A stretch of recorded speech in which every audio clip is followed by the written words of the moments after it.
Final day of the Australian Sides Championships in 2025. It is the Northern Territory up against Victoria. Mitchell Jackson up against Nathan Lynch. And very much looking forward to this because this Nathan Lynch rink is unbeaten. Northern Territory against Victoria. Val Furbo, my name, and alongside me, he was sad yesterday. He couldn't come in. Tazzy were broken by Aaron Wilson, and therefore so was Connor, but Connor Munnings is back. How are you feeling? Are you okay? Thank you. I took a day of leave to process what was happening, and it didn't get any better for Tazzy, to be fair. So I've come to that realisation that it's probably not their tournament. I mean, the women still have a chance for silver. They do. A slim chance. They need Victoria to lose to New South Wales, Northern Territory, but they still have with a chance. But I'm here now, and I'm excited for this game between Northern Territory and Victoria. Well, it's been really interesting for Victoria, and look, we'll go through the permutations because there are two greens that have a massive say on this Ali Shield. New South Wales, they can't lose the Marge Morris Trophy. It's over. They've got it. But the Ali Shield, it all comes down to rinks. And yesterday, those who were listening, we spoke on the broadcast that Western Australia were in front on 2 rinks with a couple of ends to go. Sean Ingham scored a 4 on the last bowl of the tie. Queensland had won already. Last bowl of the tie to win that second rink. So now they're 1 to score a 4, win by 1 shot. They're 1.5 rinks in front. So they have to win 2 rinks against South Australia and win the overall. They're good. And they're fine. New South Wales have to win all 3 rinks. But both just have to win, and then we find out what happens. That's a really good start for Tyson Chromy. Yeah. Emerging Jackaroo. But this game also has big permutations. Yes. This Nathan Lynch rink is currently the leading rink. And it would be the second year in a row that a Victorian rink has won the overall best rink. Last year, it was that of Craig Mills that took home the victory at Club Tweed, and they might just be doing it again. And that from Dane McKinnon, all using XGs, the Victorians. The red-blue of Tyson Chromy, orange of Dane McKinnon, Bryce with the white speckled, and Nathan Lynch with the blue and yellows, the sort of Tweed Ospreys bowls. Got Patrick using blue SRVs, Barry Beaumont for, or we should introduce the names, I should say, Patrick Coburn, Barry Beaumont, Adam Hollingworth and Mitchell Jackson for the NT, Patrick blue SRV, Barry Optima red and white, or the maroon and white, Adam with yellow-blue XGs, and Mitchell Jackson with white-orange Optimas, and then Tyson Chromy, Dane McKinnon, Bryce Young and Nathan Lynch. That's a great start for Victoria. Dane McKinnon and Tyson Chromy leading 2 for Nathan Lynch have surrounded the jack and finished in really good positions.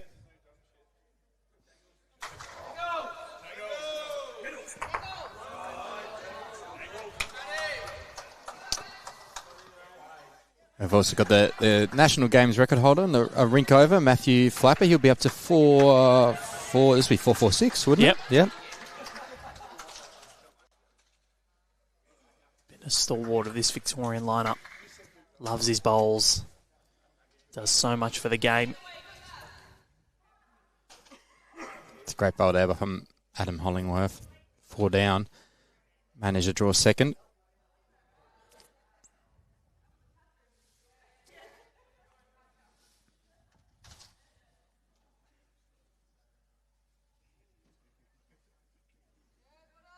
And we had Tasmania on the stream yesterday. I just couldn't stand to watch them, so took the day off out. They were good yesterday too. It was a joyous afternoon for Joy Voss. Just a good bowler, Joy Voss. Quite incredible. It was it was a solid comeback because after 11 ends, they were 12-4 down. They won 23-14. Wow. It was a big comeback, and for more than half of the masterboard, or more than half of the ends on the masterboard, they were behind. Yeah, I didn't even watch it. Didn't even tune in, Val. I didn't watch my beloved Tasmania, but there's 2 good bowls from Adam Hollingworth.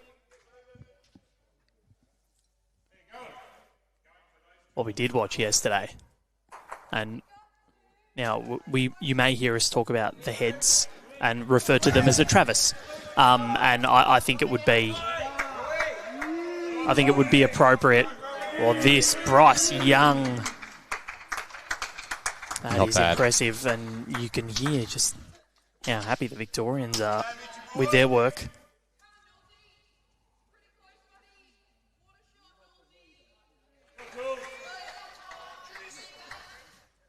Yeah, Travis Head in the cricket, that was something truly remarkable. Yeah. I was still very happy that they gave the man of the match to Mitch Starc. Yes. I think he deserved it because he did set it up. Yes, he did. 10 wickets in an Ashes test, 7 in the first innings. And I'm sorry, there's a bit of weight. Ooh, very big attempt there from Mitchell Jackson.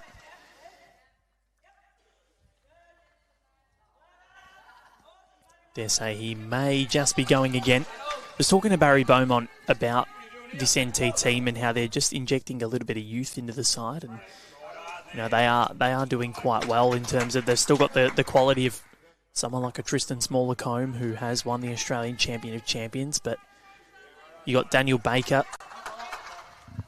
Yeah, he's truly had a breakout year this year. I'd say Daniel Baker was getting a bronze in the Champion of Champions. He reached a BPL Cup final. He's doing some big things in Northern Territory, and he's winning everything.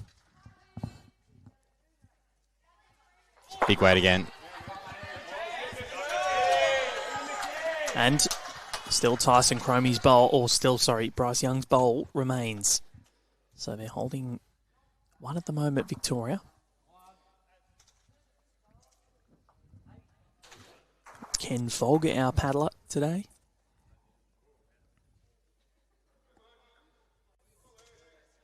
Nathan just surveying where he wants to go. So, Val, in memory of Travis Head's innings last night, I'm marking people each end with a Travis or not a Travis.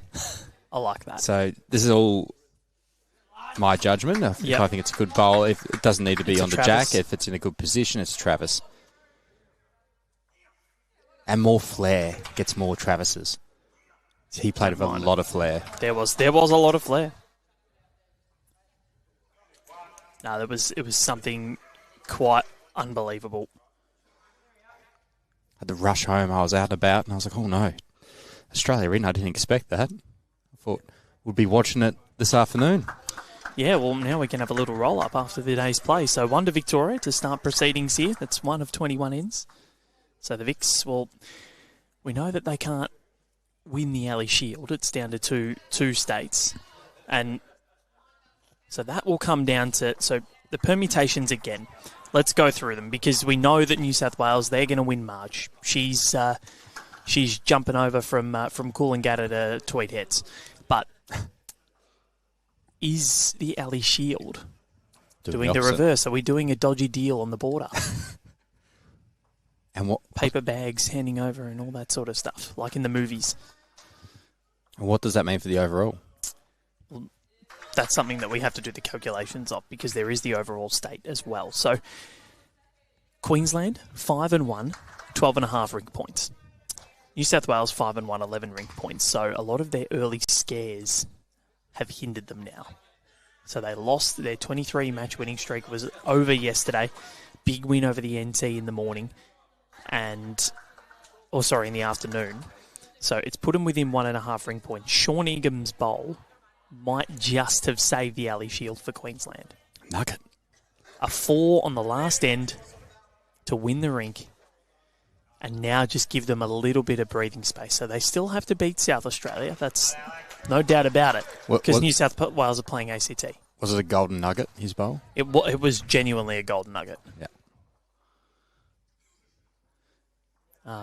You could hear it. Alex and I were just having a quick look downstairs at Green 3 just to see what that'll look like down there because we haven't been down. And you could hear the cheers when he bowled it. Quite incredible. So that's what it all looks like at the moment.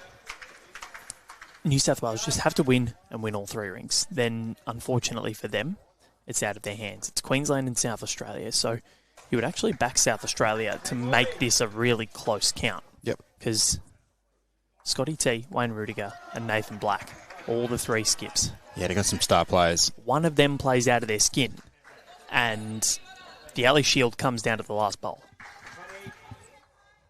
Where are they? They're on the bottom rink, or bottom green, so we're probably not going to be able to see the score from here. And Connor, having a look at the overall, New South Wales, I believe, will be, unless Victoria... Nah, New South Wales. Their rink points, they've got too many. So they're home and hosed? I believe... Queens. So even if they win... No, Queensland are miles behind in the women's. Okay. They're only 3-3. So New South Wales, I think, have got the overall stitched up because they're on currently 33 rink points. Or match points. Queensland sit on... Well, Queensland only sit on 24. And Victoria sit on 27. So they can't be caught, New South Wales. So the overall will go the way of New South Wales. Once again.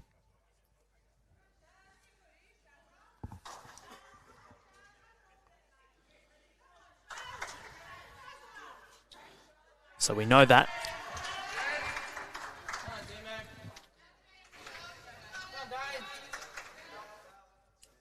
And if we have a look at the... Well, New South Wales haven't lost an overall since 2017. So it's quite impressive. Barry Beaumont, left-hander. Lefty. Troy will be happy. Yep, played in the over 60s.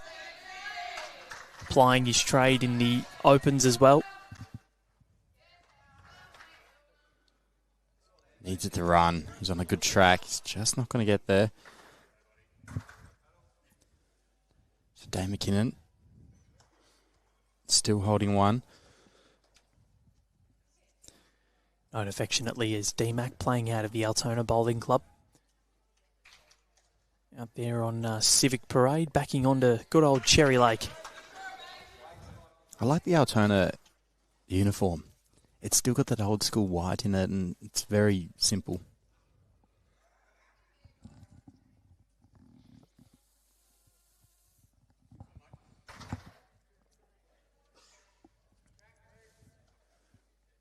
Bryce Young. I remember interviewing him in one of the early episodes of The Right Line back in 2021. Bowled an absolute bomb to win, or maybe it was 2022, but maybe, or he bowled an absolute bomb to win the Victorian pennant for his team, the Premier League. Very handy bowler in his own right. Yeah, the Vic team are all talented bowlers, and they're very confidence players, I'd say. They're very loud. They get up and about. You've talked about they're easily the loudest team, although in Northern Territory, they gave him a run for the money a couple of days ago.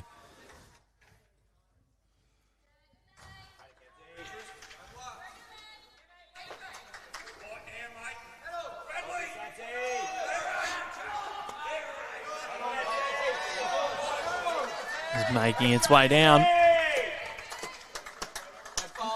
Adam Hollingworth draws it. Good to have everyone's company this morning. I know it's very early on a Sunday, but... And our thoughts are with everyone up in Darwin with severe tropical cyclone Fina up there. I've seen some photos from the hospital, and it doesn't look great. No, definitely not. So we hope everyone is okay. We saw as that one from Bryce Young comes in for shot. Yeah, no, we send all of our love and thoughts and prayers to everyone in Darwin, because it's we saw the damage that Cyclone Alfred did to Queensland earlier this year.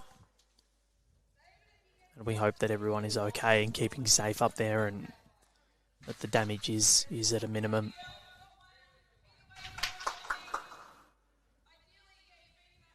Nathan Lynch playing out of Moonee Valley Bowls Club.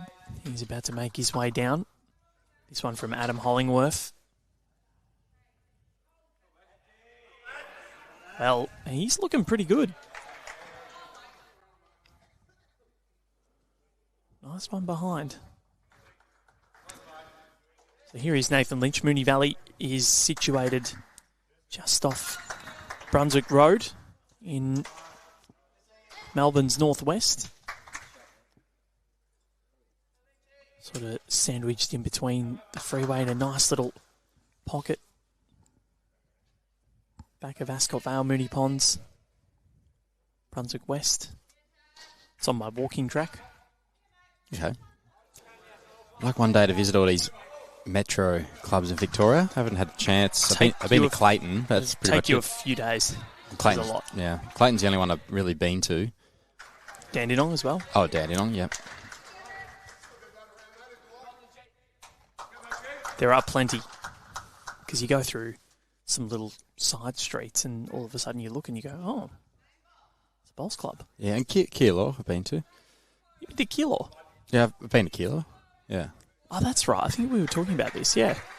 There you go. Keilor is a nice little club. It's a nice club. And, yeah, well, you've got Moonee Ponds Bowls Club, which is one of the more picturesque ones. It's sort of situated in Queen's Park in Moonee Ponds. Really lovely setting. And then you've got City of Melbourne, which is in the Flagstaff Gardens. And it gets it's a really nice view of the Melbourne skyline.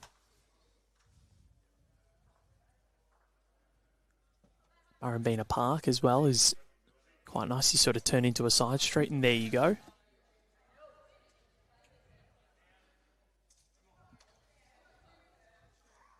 Mitchell Jackson not overly pleased with that one. Just a bit heavy his weight.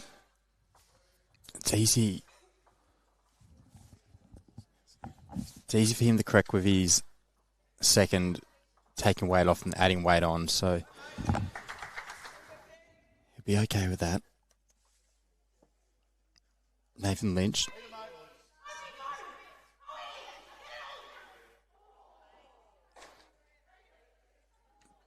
He's looking to add another one to the count. He's on a good track.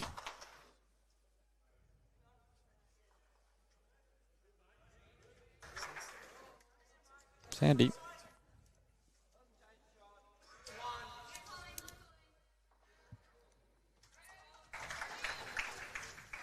It's Mitchell Jackson just looking to take a bit of weight off his last, and he's pretty close.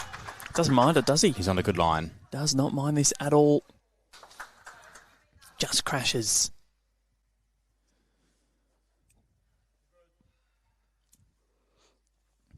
Looks like it might be one more to the Vicks. It's this group unbeaten against Queensland, against New South Wales, against Tasmania. They've beaten some genuine quality, the Victorians. Well, I know it's early days, and you can see why. The front three of Tyson Chromy, Dane McKinnon and Bryce Young all have two Travises each at the moment. Yeah.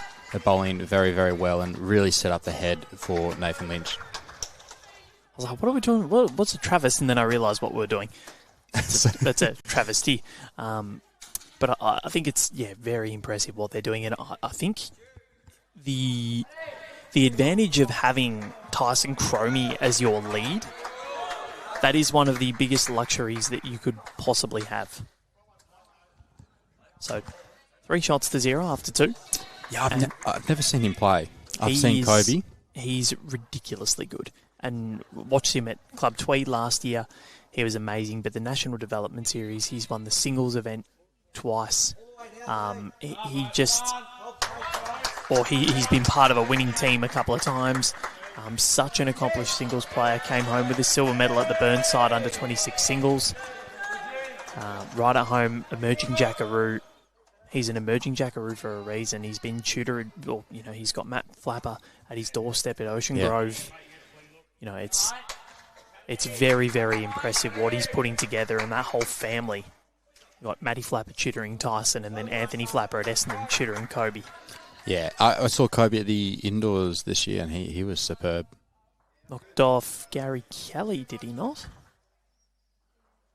Yes. Because Michael Stevenson from Essendon beat Omar. That's right. And then they both got to the semis. Yeah, 2 great bowls again from Tyson. Just doing what he needs to. Patrick Coburn with a good chance just to rock and roll into his own. Give it a roll or two.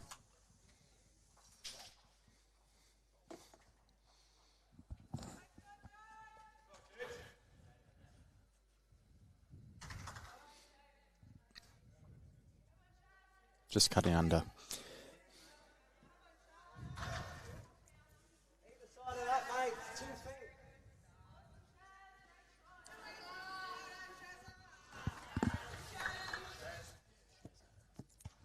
So Val, Yep, we'll get a bit of an early minute this afternoon. we might do. What's the plan for this afternoon? I know we're planning to kind of watch cricket. Yeah, but well, that's not on the agenda anymore. You know what? We could watch the replay. I'd be up for it. Well, yeah, it'd almost just be a little bit longer than an ODI. Yeah. Start at 2 o'clock. Why not? Just fast forward through the dot balls, which there weren't many. I saw some comments like, why have Cricket Australia done this scheduling? There's no day's rest between these 2 ODIs. Well, it was the most bizarre test match, and it was almost like... I know we're not talking about bowls here, but we've got 4 hours to talk about bowls. It was like we out-basballed them. They got beaten at their own game. Yeah. By someone that just... And there was an interview that they showed on Cricket Australia saying Mitch Starc and Nathan Lyon sort of sitting on the ground talking about who was going to open. And all of a sudden, Travis Head just was padding up somehow. He's like, well, might as well go get him. And go get them, he did. Yeah. I got home and I actually missed the start of innings. I walked into the room, turned TV on, I texted you, I'm like, why is Travis heading? What happened to Khawaja? Yeah, well, Khawaja had back spasms again. So Travis Head came in. And, well, he's the daddy of India, the king of England. Or father of India. They should knight him. They should. Sir Trav. Great bowl from Barry Beaumont. They're fishing a beautiful spot there. But have we found our answer to David Warner? Or the response to... is he the man? Well, Jake Weatherall's touted as Warner-like, plays with aggressive style. And we saw it yesterday for his 20 or so runs. And once he gets used to it, I think he's going to be good for the run home. But, yeah, Travis Head is good. Is it going to be a regular thing, or is it just a one-off to... Well, we've got a Tour of India coming up. I reckon he's got to be opening. He has got to be at the top of the order. Take the game away from India. Oh, yeah, in India. Yeah. Yep. Get him away from the spinners. Well, isn't that always a player now in age date, open with Travis Head? Bryce Young. Back on the mat. Down at the moment. He's very close. Bryce Young. It's a lot better. Might actually still be one to Tyson Chromy. Looking at the angles here and then looking at the head right in front of us, or looking at the Travis right in front of us. He's one to Patrick Coburn's. It is? Oh, yeah, Dan McKinnon gave it a little nudge up, and okay. I have seen our marker give us an orange paddle. But no, I think we have a little roll a bit later. Yeah. Went to Archer's Knob yesterday. Oh, you went? Yep. Did a nice walk. It's beautiful out there. Did you also go to the Nut? No, we saw the Nut from a distance a few days ago, but yeah, went to Archer's Knob. It's only half an hour drive, Al. Not too far. Nice hour walk. Maybe I should go later. Who was this Archer? No idea. Okay. It's a lovely walk. You get views of Devonport and Shearwater. Bryce Young again. Going to arrive at this. He's going to cut under. He wanted to hold and hit something, just not his own bowl. Into the ditch. So it's up to Nathan Lynch. Barry's in a really good position here because it stops Jack from going right back if he gets it. It might even bounce back up the greens. Queensland have started beautifully against South Australia. 8 shots to 3. So it's a case of winning for Queensland, but they have to win at least 2 rinks, you would think. Or 2 rinks would guarantee it for them if they won. Because New South Wales won't be able to cut back that 1.5. But it would have had to have been had Shawningham not played that bowl yesterday. And WA were also trying to win their rink as well, so they had to make, I think it was like a 7 or something like that. So they were caught in the mind of, trying to win the overall masterboard. But Shawningham just wanted to win the rink because they knew that they'd pretty much done it. So it was differing priorities as well. And I respect WA for actually going out there and saying, you know what, no, we want to win our rink.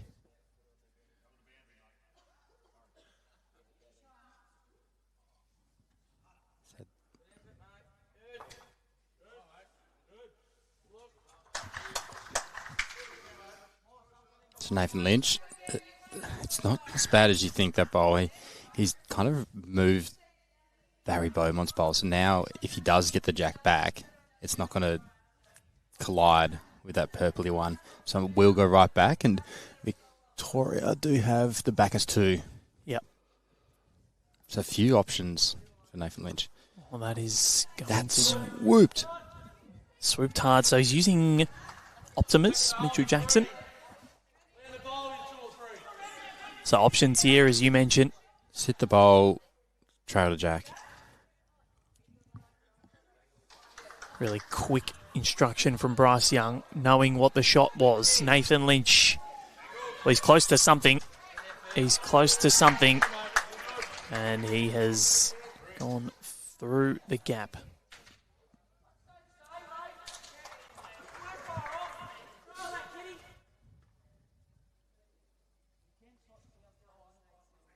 So Mitchell Jackson will be looking for a foot trail. He can make 4 and really start things off well for the Northern Territory.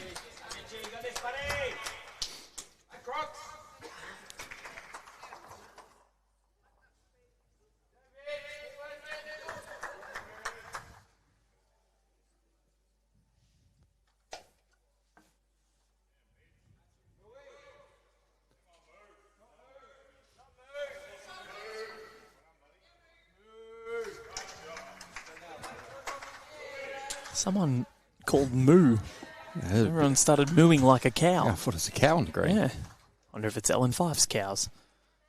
She was showing us yesterday. This is interesting for Mitchell Jackson playing on the backhand. I probably would have stuck to the forehand. He had Patrick Coburn on the roll in. He had the trail. But it's 1 to the Northern Territory.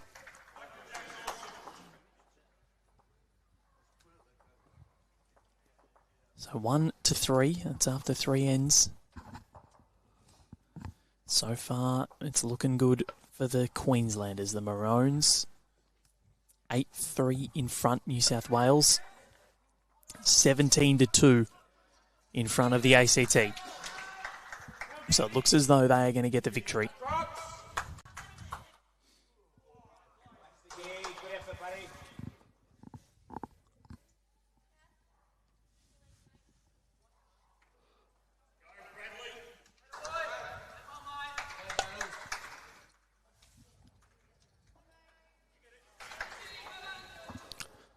Flying through his game so far, Val. Yeah. 3 ends completed. That's only just ticked to 8:30. About 10 minutes an end is generally... Yes, flying. It that feels is, fast, this one. It's generally... They're not mucking around on the mat. But yeah, generally 10 minutes for an end is... It's around about the average. Are you seeing the end of sides, Val? And is it a bright light? Is it? I was saying to... We had a full car this morning. And saying to you, Alex, Bob and Laureen, it feels like Christmas Eve. Last day of 21 N4s. Head into the Oz Champs tomorrow. Triples action it is. And pairs on Tuesday. Moving on to fours on Wednesday, which is the Nogga Show. Famous day. The Nogga Show. Yeah, it's funny, we asked for Troy mentioned about getting Nogga's number on the stream yesterday, and then one of the Tazzy men that we streamed yesterday comes up to us and is like, "Oh, were you after Nogga's number?" I go, "No, he's just become a cult hero."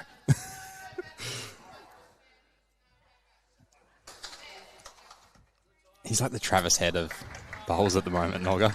You mean Travis Head is the Nogga of cricket? Yep. No, it was. I'm still bemused about how we're not going to be watching any cricket today. Tyson Chromy, you're putting your ticks in your book here, Connor, and Tyson has just been on song this morning. 4 ticks.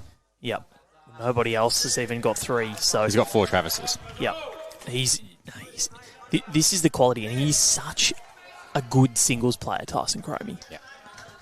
Well, he's always finishing that foot or 2 away from the jack, and I always be wary when I play a singles game. The player I fear most when I play a single game is a lead. Yep.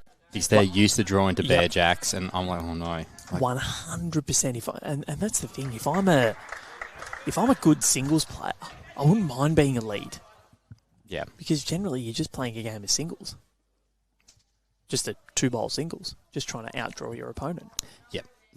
In singles, your most important bowl is your first bowl, and leads are so used to drawing to a bare jack, it's second nature to them. 2 great bowls from Baz. I was talking to Barry Beaumont at the laundromat the other night. Bumped into a few people there from the NT. Lynn Hayhow saved my life, and then Barry Beaumont showed up and was having a chat with him, and he was talking to me about how he has really enjoyed this tournament from an NT perspective, and how he's really excited and buoyed by what they're putting together in the Northern Territory. Well, the Northern Territory team seems like they've had a real fun time. They've got the NT on tour shirts. I've seen them. Well, what happens on tour stays on tour, Connor. I've seen them heading out to dinner a few times. Another lefty here, Adam Hollingworth. So it's confused me a bit because Adam Hollingworth and Nathan Lynch are using the exact same coloured bowls. And I'm like, who's got shot? Well, at the moment, it is, I reckon. Still one to Victoria, but another very good second from Adam Hollingworth. Quite an enthralling start to this one as Bryce Young makes his way down. He's a big man, Bryce Young. Yes. Very strong. Seen him really launch some bowls on previous streams. Tall.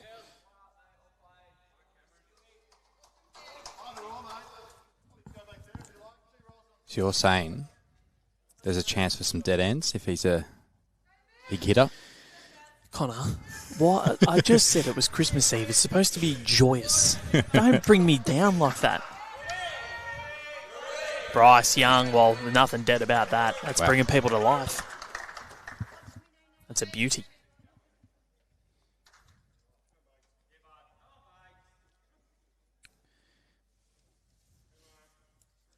See how we get Oz champs tomorrow. Should be quite an exciting week. Final lot of medals to be given away at the Nationals.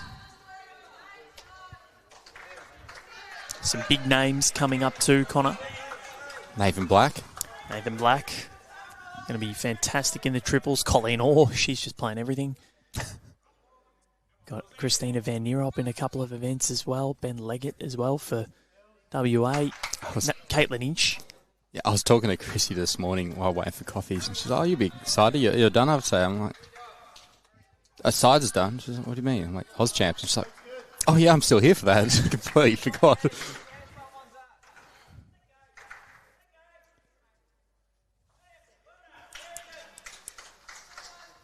So Victoria currently holding 2 shots.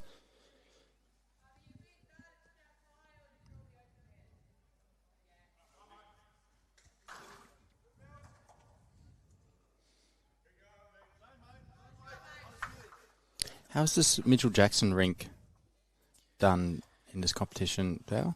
Yeah, we'll have a little look and see where they're at.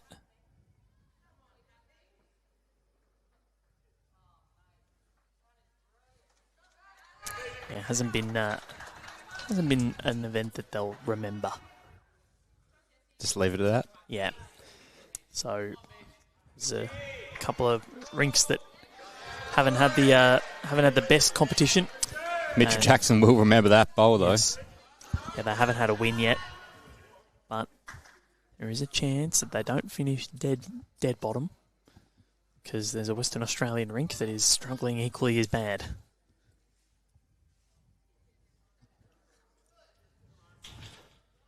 Certain former Rinkside Live. I will mention zero names. Didn't mention a name. You pretty much said it. Well, let's hope he gets a win.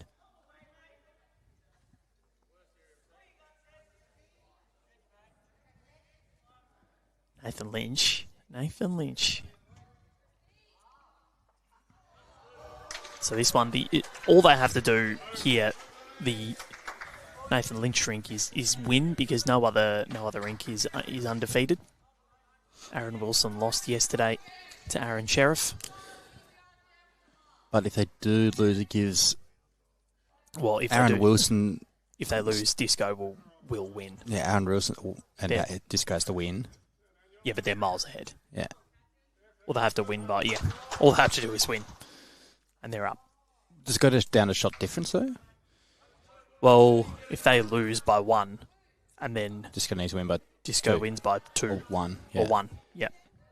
And what other rinks only on 1 loss? You got the Dylan Fisher's rink. Yep. Aaron Sheriff's rink, they've stormed back.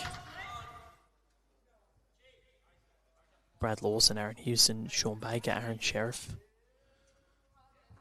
But this rink by this Wayne Rudiger rink only lost on 1 occasion. Just getting a measure here.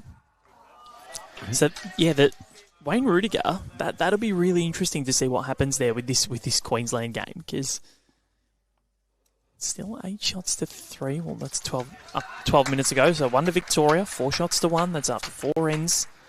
Almost a quarter of the way there.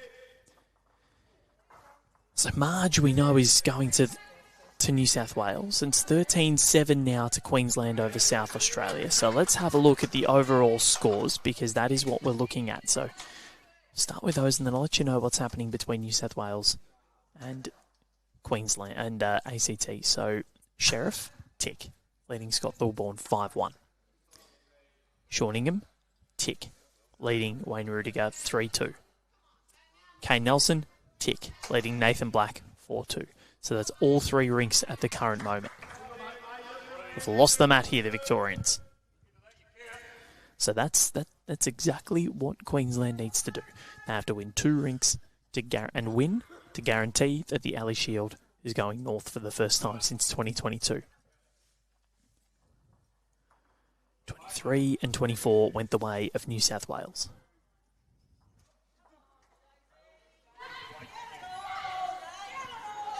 New South Wales and the ACT. 6-5 the way of Aaron Wilson over Robert Craven. Ben Twist 6-2 in front. Lee Schreiner 11-1 in front. So good starts for New South Wales. Very good start. But they lose 1 rink. They can't win the title. They have to be perfect today. Geez, if Sean Nugget didn't make that bowl this morning, would have been tense. Sean Nugget. Sean Ingham. Keep calling him Sean Nugget. I only know him as Nugget. Yeah. I think that's why, because Yeah. I only call him Nugget now. I don't call him Sean. I had this friend in high school that his nickname was Pickles. I have no idea why. I still don't know his real name. I knew him. I've knew him for 8 years or so. I still don't know his real name. Well, Pickles, if you're watching, can you let us know what your real name was? Or is? Tyson Chromy, once again, just 2 within a foot. In fairness, you're not great with names. I'm not great with names. I've got all these names written down for this game. I have to keep looking each time. Someone draws. Your best friend is mate. Mate. Hey, it's a bowler's favourite word. I got cobbered here when I got to Tasmania, and that's when I knew that I was here. I've been this Nationals. I've been called Cooper, Conrad, Cameron. Actually, a lady yesterday, I walked past and she goes, "Oh, Isaac, what's going on here?" And I looked over because there was no one else in the vicinity, and I'm like, "Sorry, were you talking to me?" She goes, "Yeah." I'm like, "My name's Val." Not Isaac. I don't know where you got Isaac from.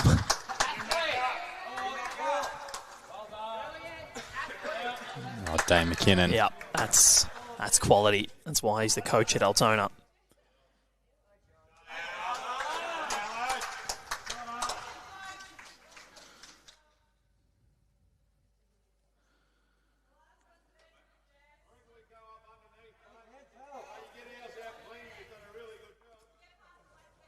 And Tyson Chromy just with his leading. Yeah. Well, he's not nailing a jack. He's finished that foot away, and it's letting his team then go, well, we can nail a jack, we can clean it up, and Dane McKinnon's done it. A perfect resting back toucher. It allows them to play confidently to the Travis. Yep, to the Travis, yep. Or to the head. We won't rub it into the English anymore. Oh, what a set from Dane McKinnon. You can hear Samantha Atkinson in the distance saying, "Well done, D-Mac." That's a Travis. He gets a tick. Well, Tyson Chromy, 100% strike rate at the moment.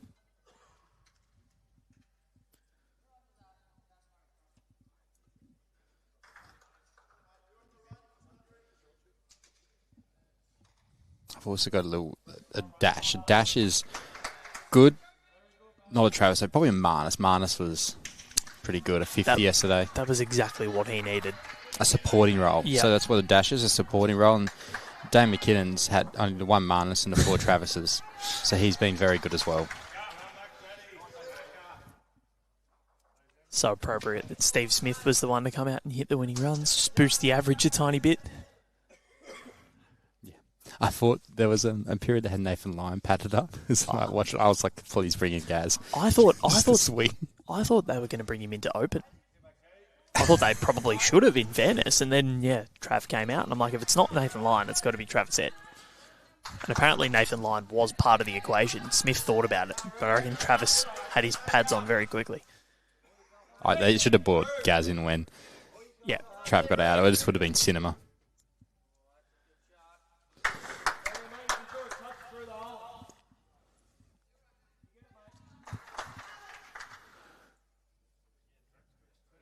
Well, you know what? We can do it this afternoon. There are plans. If there's no cricket, well, F1, 3 o'clock this afternoon. Oh, that's a good time. Usually it's on at night. Well, because Saturday night race in Vegas. Oh.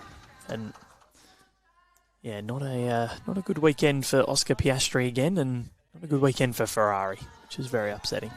So, Patrick Coburn's blue bowl is in a very annoying position for the Northern Territory because it's a yum-yum. It's a juicy head to hit, but it's just no way.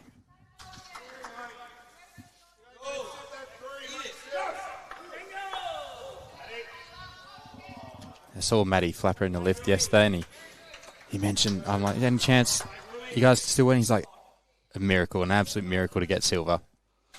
Well,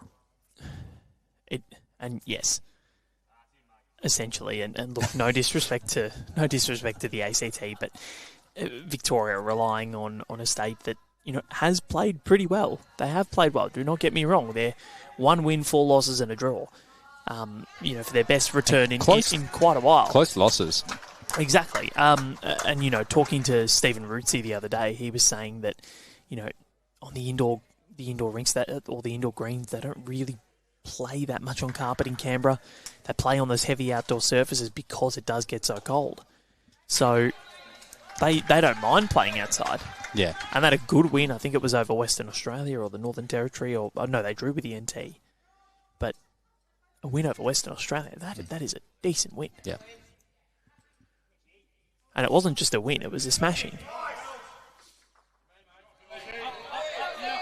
Making its way down for Nathan Lynch, not quite getting there.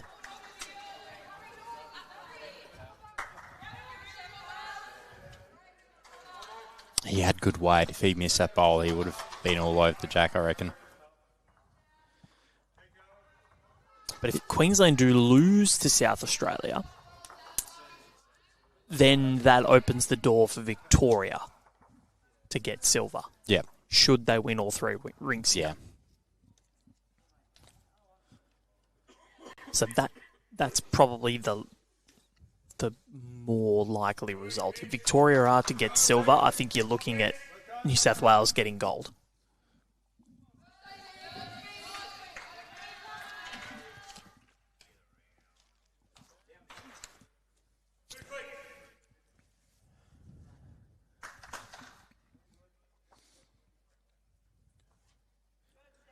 No one has won all 3 since 2019.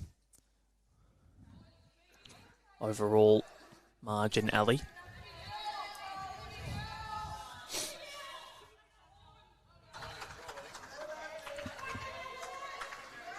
Is this Nathan Lynch rink the rink that killed 10 ends in a row? That's a very good question. Against Kane Nelson the other No, night? because they lost the Victorian team. They did. Yes, Yep, it wasn't so this one. no. So we like this rink. It was 11 ends they killed. And funnily enough, Matt Lucas played in it. Yeah. And we talk about him and Chris Lalive all the time. Well, that was 7 ends. This was 11. Yeah. I did ask him, why are you always involved in this? Yeah. What did he say? Just laughed. Matty's here for a long time and a good time. Nathan Lynch just adding to the count. So Mitchell Jackson. Well, that front bowl again, I just know, in the way. It's looking so tantalising. It is looking so tantalising, unless he sort of comes around on the forehand. I'm thinking forehand, yeah, plain with a bit of weight. Because if he hits that white bowl, Yep. a lot of things, or the yellow bowl, the yellow-blue bowl, things can spring out. Yeah, if he gets the edge of that, then that can nearly get the jack out here, kill it. If it sits in there, they will have 2. So it's nearly a drive on the forehand. Trying to get the edge of the white, but I think he's sticking to the backhand draw. It's a very difficult shot. He's arriving. It's not a backhand draw. No. And fiddly weight, Connor. Fiddly weight don't work. It's a very difficult shot. On this rink, anyway. Fiddly weight doesn't work. This green. Queensland 19-8 in front of South Australia. So they are doing their part at the moment, needing to win 2 rinks and win the overall masterboard. 3 here to Victoria. Margin 6 shots, 7-1. 5 ends played. Ali Shield has just arrived in Burleigh Heads as it continues to move further away from New South Wales. Further up the coast.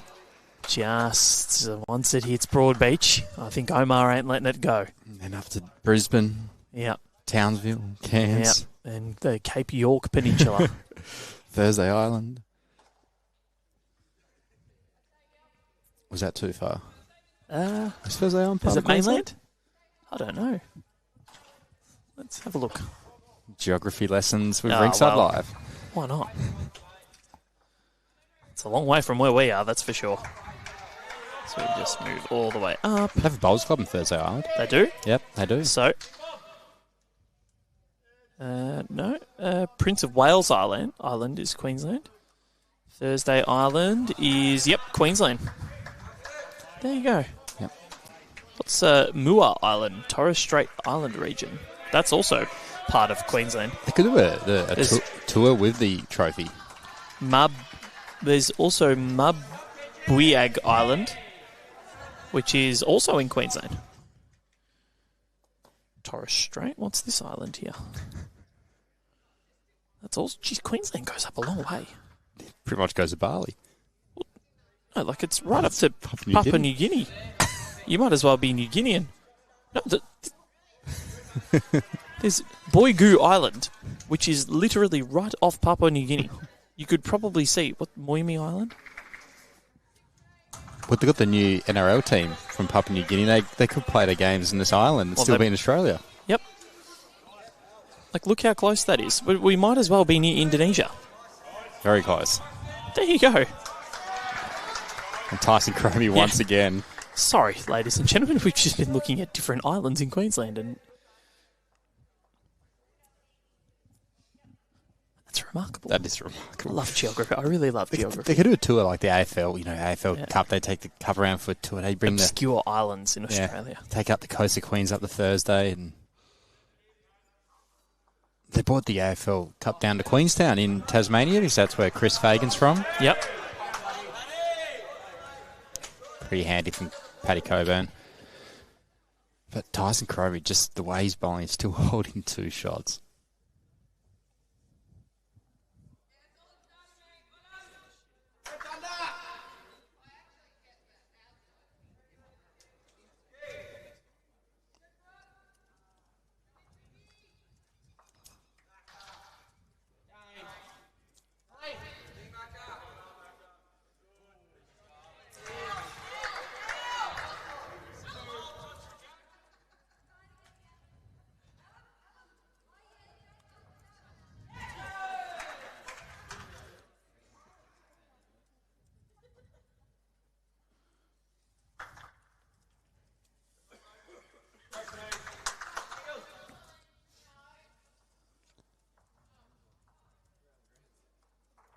So I haven't seen this Victorian team for 5 ends, but you can see why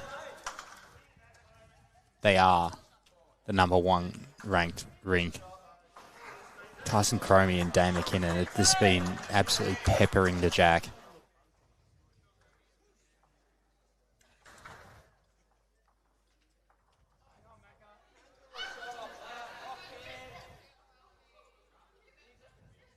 That's probably Dan McKenn's most loose end, and he's still only a metre away. So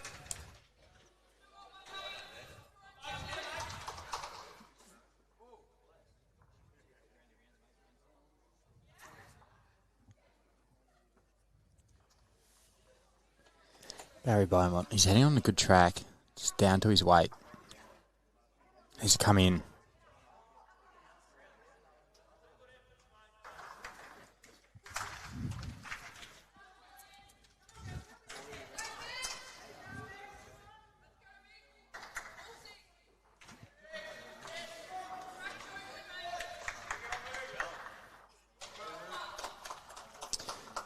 Tyson Chromy's continued his perfect run of Travis's. It's remarkable. 6 so far. It is remarkable. 6 ticks. Reflects on the scoreboard as well. 5 ends gone. 100% effectiveness rate, as Troy Corber would use. Great to have everyone's company this morning. And Troy was saying he rates his effectiveness scale, but if you're 2.5 foot away, you're in the effective rate, and Tyson Chromy has. So why do a bit of a different ranking system? This is swooping hard. That hand is turning. Yeah. A lot. Paul O'Donnell, Vince Calabrese watching on. Good morning, guys. Great to have your company. Let us know where you're watching from, around the world or Australia, or in one of those islands we just mentioned in Queensland.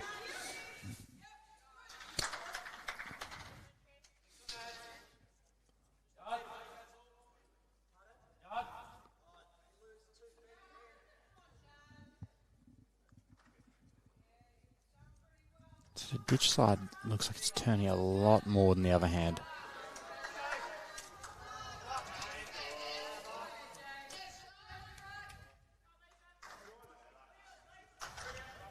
Bryce Young is heading out towards that cameras even. He's still going to cut across the head.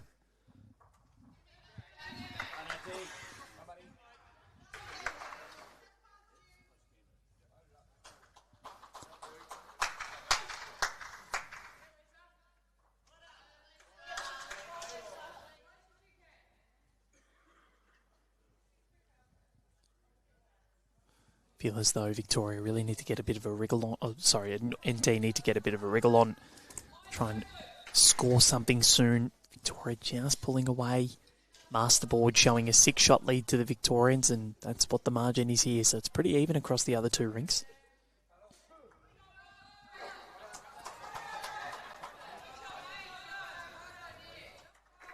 Yeah, Northern Territory staying in it on the overall master score. It's just this rink really needs to start picking up some shots. It's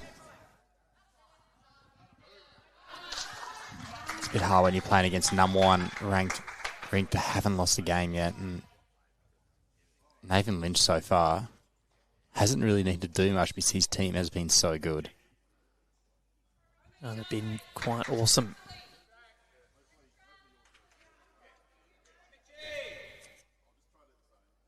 Got Robert Elwood watching from London in the UK. What a great city it is. We've had some good viewers from the UK. Have. Ben Stokes territory. Yeah, he'll be a bit salty at the moment, Ben Stokes.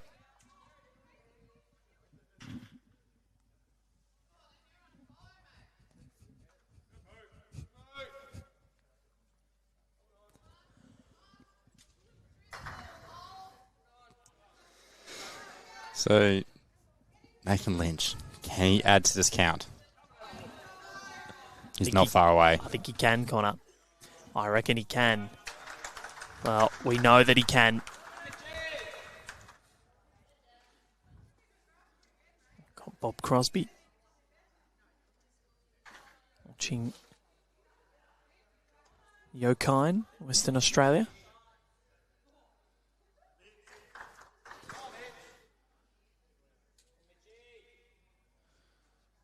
Mitchell Jackson, how's he looking? How is he looking? Can he stop in time?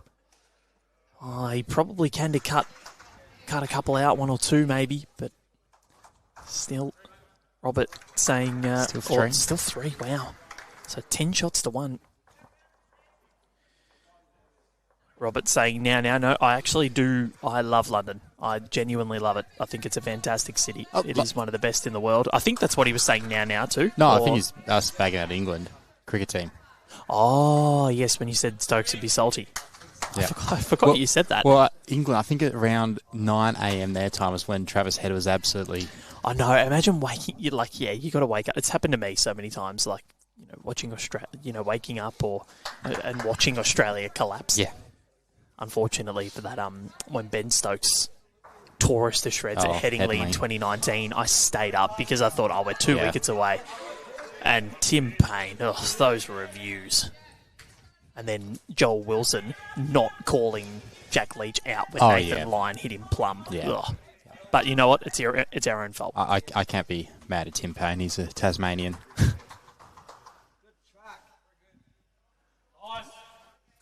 Again, Tyson Chromy. Tyson Chromy. He is on a heater.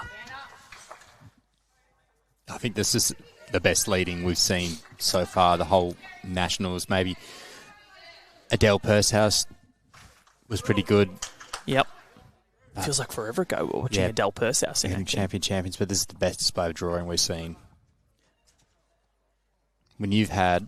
We're anyway on 7, so that'll be his 13th bowl. Within a foot. It's pretty good.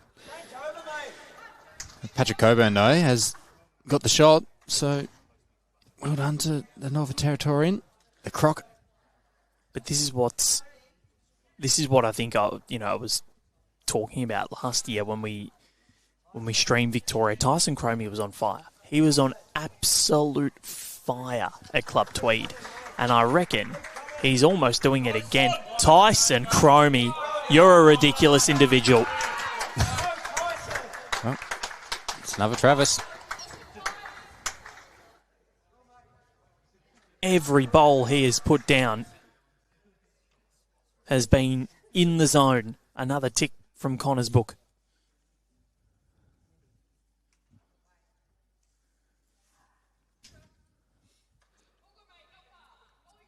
I reckon Tyson Chromy could probably, if it was just him against these 4, 2 bowls versus 8. Well, he did finish up with the shot last end. He'd almost be there. We've got Patricia Ailes watching on, and yes, Lynchy. Douglas Wilcock watching from Bulgaria. Bulgaria. How are you, Dougie? And D-Mac. McWonderful. We have the McShane McMullen, the champions sponsored by McDonald's. Yep. McKinnon. We should get them all in the ring. We should get all the Mcs in a ring. Yeah. McMullen, Get McShane, Maccas involved. McKinnon. What other mix are there? McBowls. What other mix involved? Sure, there's a McDonald's somewhere.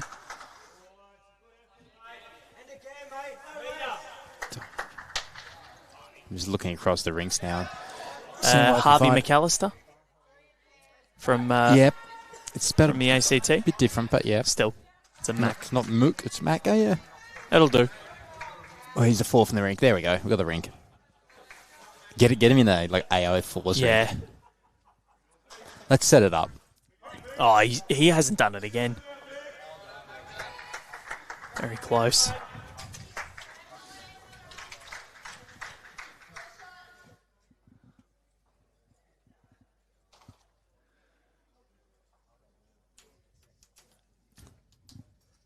So what can Barry Beaumont do? He just needs to add a little bit of grass in his last. Close.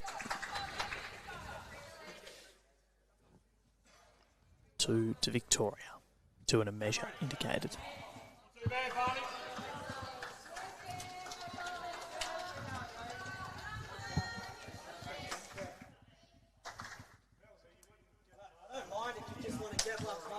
So you got to feel for Patrick Coburn because he's had a huge task ahead of him today. Yeah. Trying to outdraw Tyson Chromy.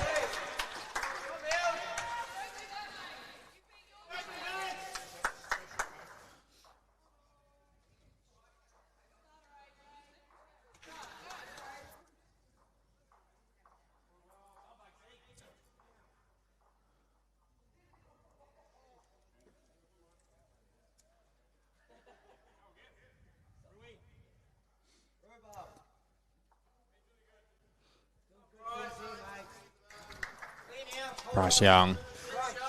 Very, very nice home. Yep. This Victorian team is on fire.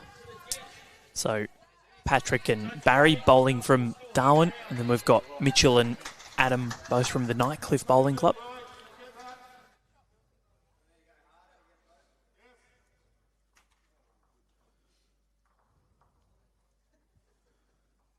Well, there was 2, but I think for Patrick, it's got Darwin and Alice Springs, but most recently a recreational bowler. Okay, Alice Springs it is. Yeah, so he's a social member at Darwin and full member at Alice Springs. Okay. Good spot by you. Good to see Alice Springs represented, so they don't actually play on carpet.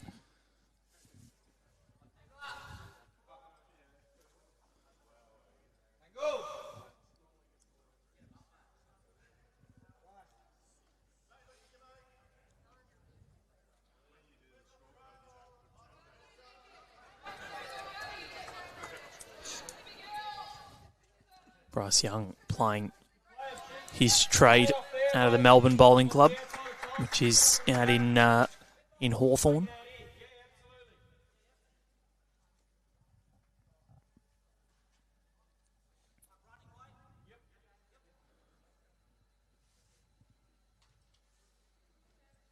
Adam Hollingworth playing running weight is the call, which, as we've seen, Val, is very hard to play on this type of surface. Oh, he's got to get that ball. How did he not collect anything there? Someone saying, oh, we love bowls out here, and We do. we do. But I think that was more in jest and frustration rather than anything else. So, Connor, let's have a look at what is happening in the Ali Shield, because there is plenty on the line, and Queensland 36-16 on South Australia. Aaron Sheriff, 13-5 over Scott Thorburn. He's had a great bounce back after losing his first match of the tournament to Dylan Fisher, and then he hasn't lost a ring since. Shorningham, 8-6 ahead of Wayne Rudiger. Tick. Kane Nelson, 8-4 ahead of Nathan Black. Tick. So at the moment, it's going north. Mitchell Jackson just clearing one of Tyson Chromy's bowls out. It's the one and a measure for Victoria. Women's side of things, we've got the Victorians leading the NT 24-13 after 18. And we've got the New South Wales ladies. Well, Marge is theirs anyway, but rubbing salt into the wounds of the ACT, 30-12. Queensland leading 30-11 over South Australia. Tasmania 26-18 over WA. So you say Marge is in Hathead at the moment. Yeah, Marge. The suburb of Hathead. My favourite suburb. Where's that? It's in New South Wales on the coast. I just like the name of it. I was going to say she's gone down to Byron.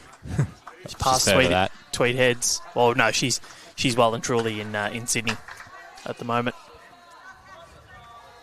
From Tweed to Moama.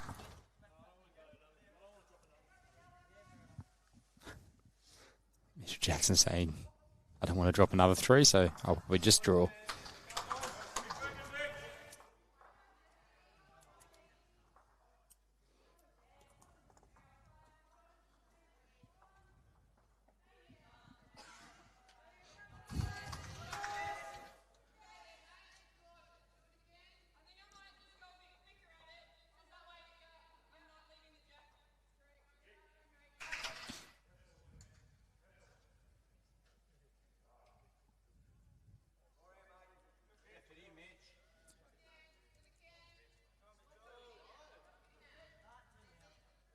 Mitch Jackson, he's very close.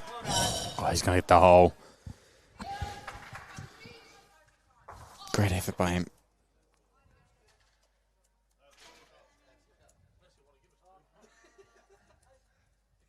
So, another one to Victoria, and they continue on their merry way. Now lead 11-1 after 7 ends. We're already a third of the way through. This is now going very quick. It is a very quick game.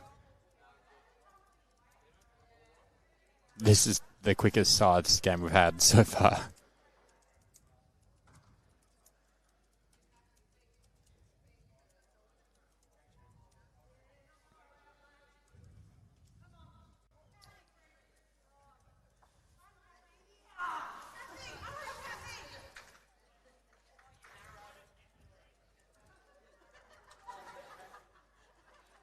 Tyson Chromy, he's been absolutely brilliant this first third of this game. And it looks like it's on a good track once again. Tyson Chromy. This man is a machine.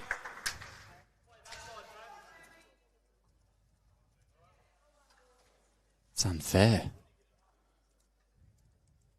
It's been ridiculous.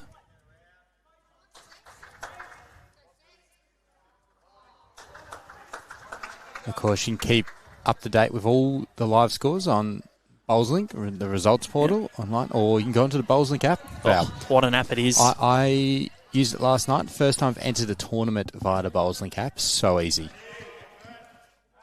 Took me about a minute. What are you playing? The Bowlers Taz South 4s. Okay. Playing with the old man, Lee Munnings, Phil Irons, and Ross? Ralph Timon.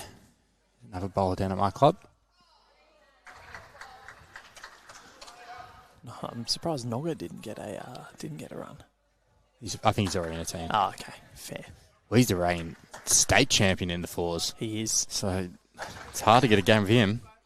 Oh, does Tyson get a tick for that, Connor? I'll tell you after this bowl. First one was good. He might just get a minus. A dash. Is Patrick Coburn. Pretty quick here. They're going to stay on. No, it's a very good spot. 1 on, 1 behind. Yeah. Great leading. Oh, I think Tyson only get a dash. Only gets a dash. Ooh. And Patrick gets a tick. Only gets a dash. There you go. It's still pretty much 100% record because he's finished. If his second one had finished behind a jack, I probably would have given it a tick. But Dave McKinnon. Oh. Good spot.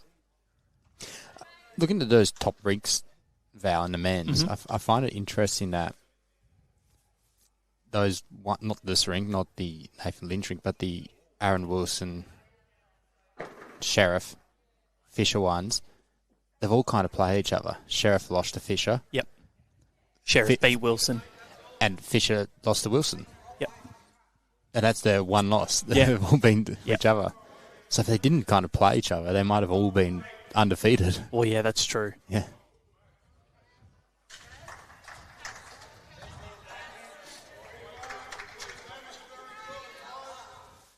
So New South Wales are going to take home the Marge Morris Trophy, having come second in the last 2 years since they won it in 2022.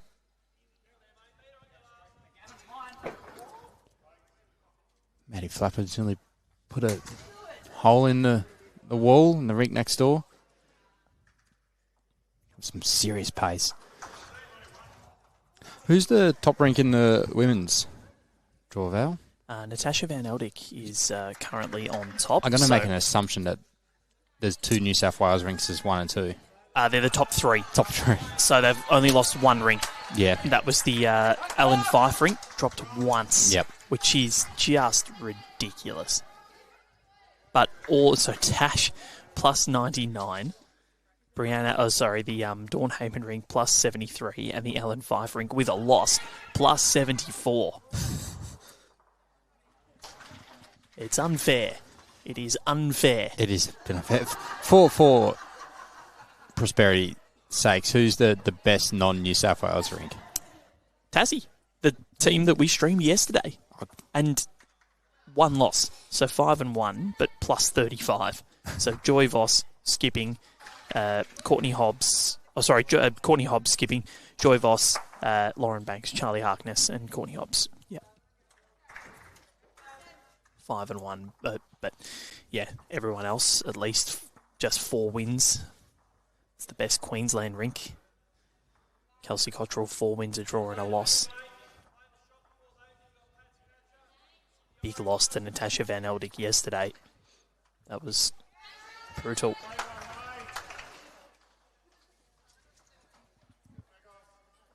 What'd you make of that Tassie rink, Val? Yeah, they were impressive. I thought, well, Anya Manee Moffat was all over Joy Voss in the first 11 ends. All over her. And Joy's second half of the match was ridiculous. And then Courtney Hobbs played a couple of bombs that put the jack in the pit to make 3 or something like that. Kate didn't do much wrong. It was just she was put under enormous pressure as the skip. Under enormous pressure. She drew 2 to the ditch, sat pretty much right on the lip. But the problem was the jack was sitting... the shot bowl was sitting right on the jack. There was nothing more Kate could have done. Yeah, it's a very strong rink, that one for Taz. Like Charlie Harkness, she's moved. I think she's only been there a year or just over a year, and she's playing at the Brittany Island Bowls Club, which is top Division 3. They're an island off an island.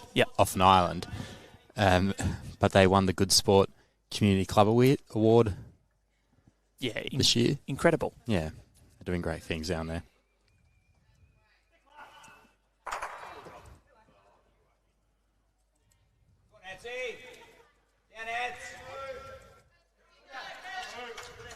Adam Hollingworth. Good effort. Poppy just needed a bit of a finer rub.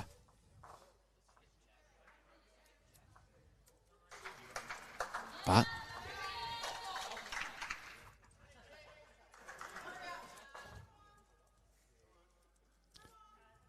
Victoria holding the 1, but there is a lot of opportunity here for Northern Territory. This is a big end for Mitchell Jackson.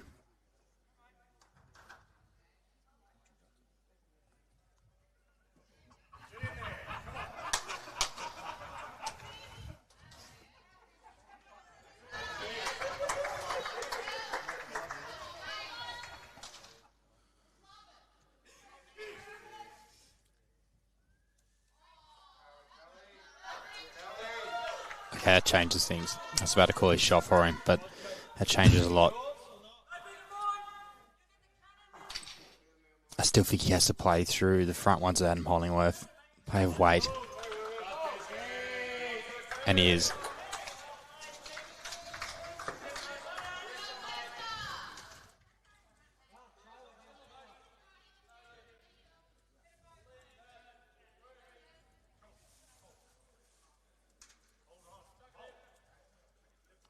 Nathan Lynch will be looking to land Barry's jack high bowl, tucking the jack around. Has a chance to make a 3. If he misses, he finishes behind in a very, very good spot. Nathan Lynch. Oh, what a bowl. Brilliant. Jeez, that's good. That is good.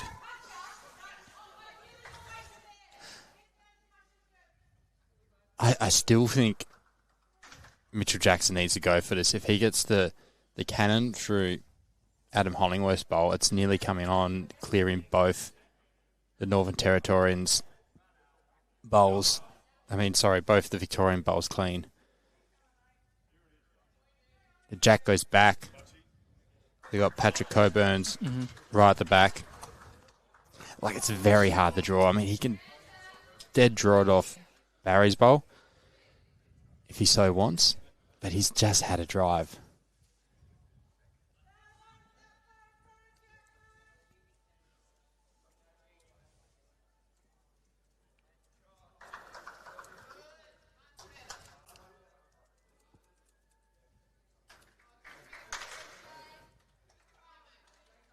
He is going to the draw.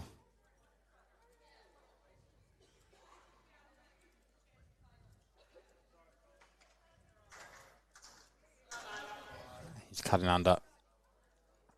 So, that'll be 2 more to Victoria, taking the score to 13-1 after 8 ends.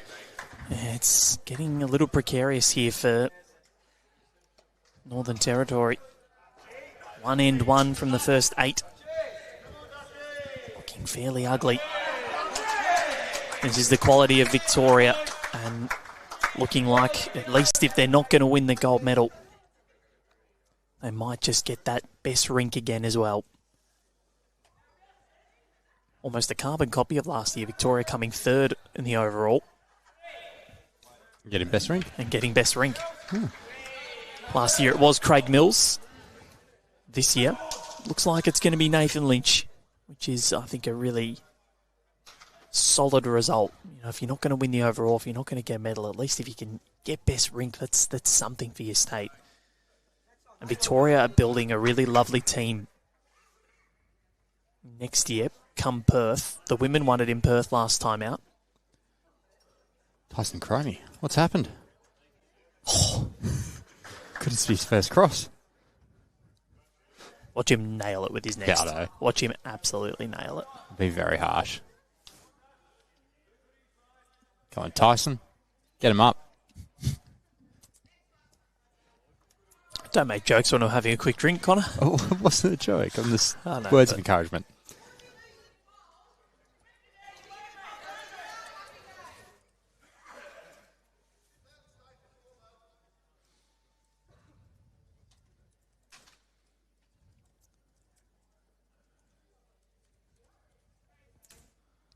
Valley's not far away. But well, it's a good home. It's a very good home, but I'm still giving him a cross. How dare you? Actually, wait, because if he still beats his opponent, gets him harness. He gets him harness. This is travelling. This is travelling. But I reckon... Oh, that's lovely. Patrick.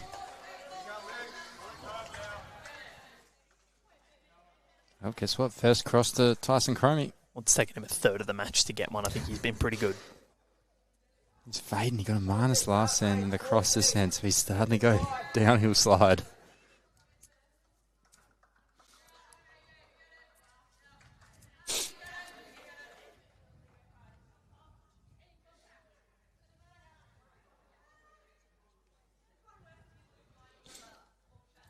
See that catch from Mitchell Stark?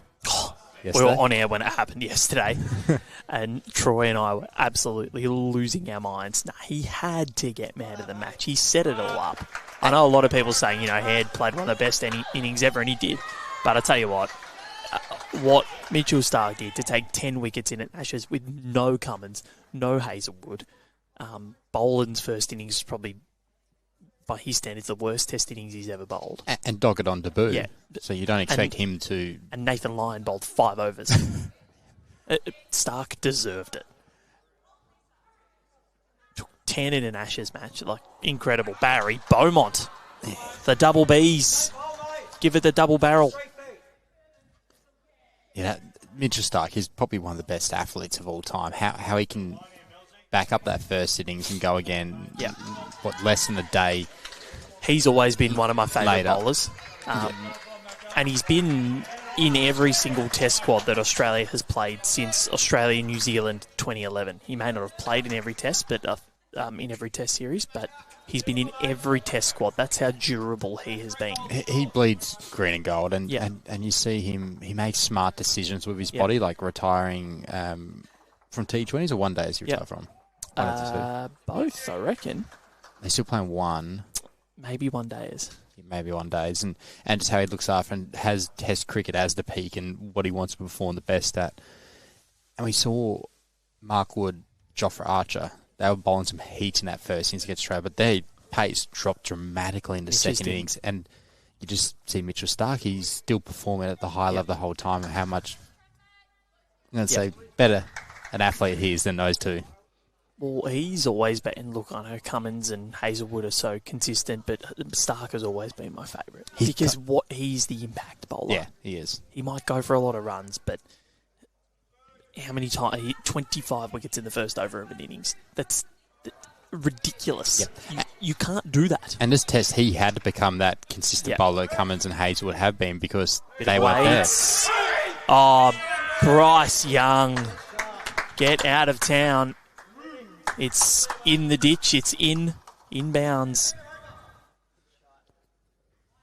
You see Dave McKinnon put in a marker down just halfway between our cameras and the peg. So Victoria are now holding that handy 3-2 down to 3 up.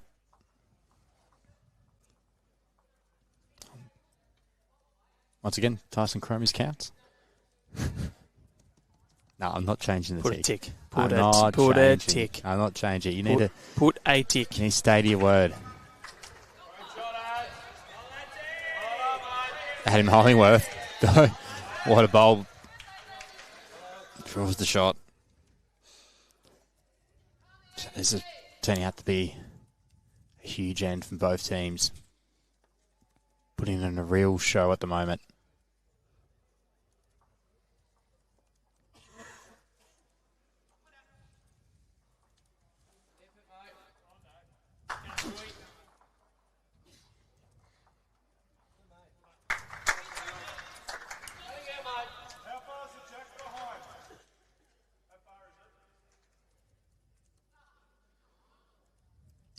So, if Adam Hollingworth doesn't put in another bowl here, I fully expect Nathan Lynch to fly at his last bowl. He's looking at it. His eyes are wide. His tongue's out. He's licking his lips.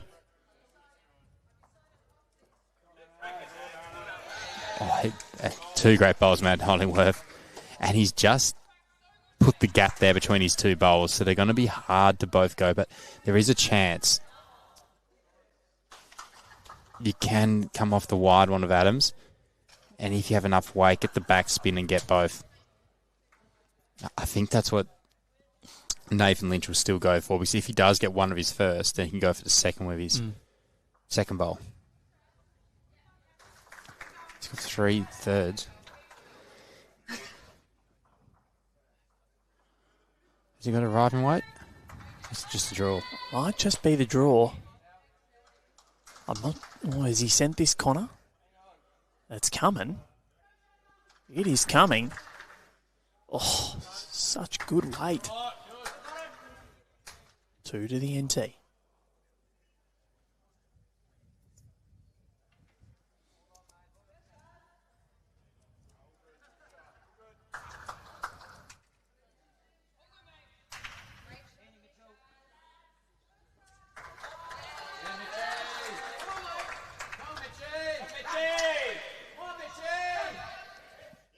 Mitchell Jackson, he's in. So just looking for a very bountiful end for the Northern Territory.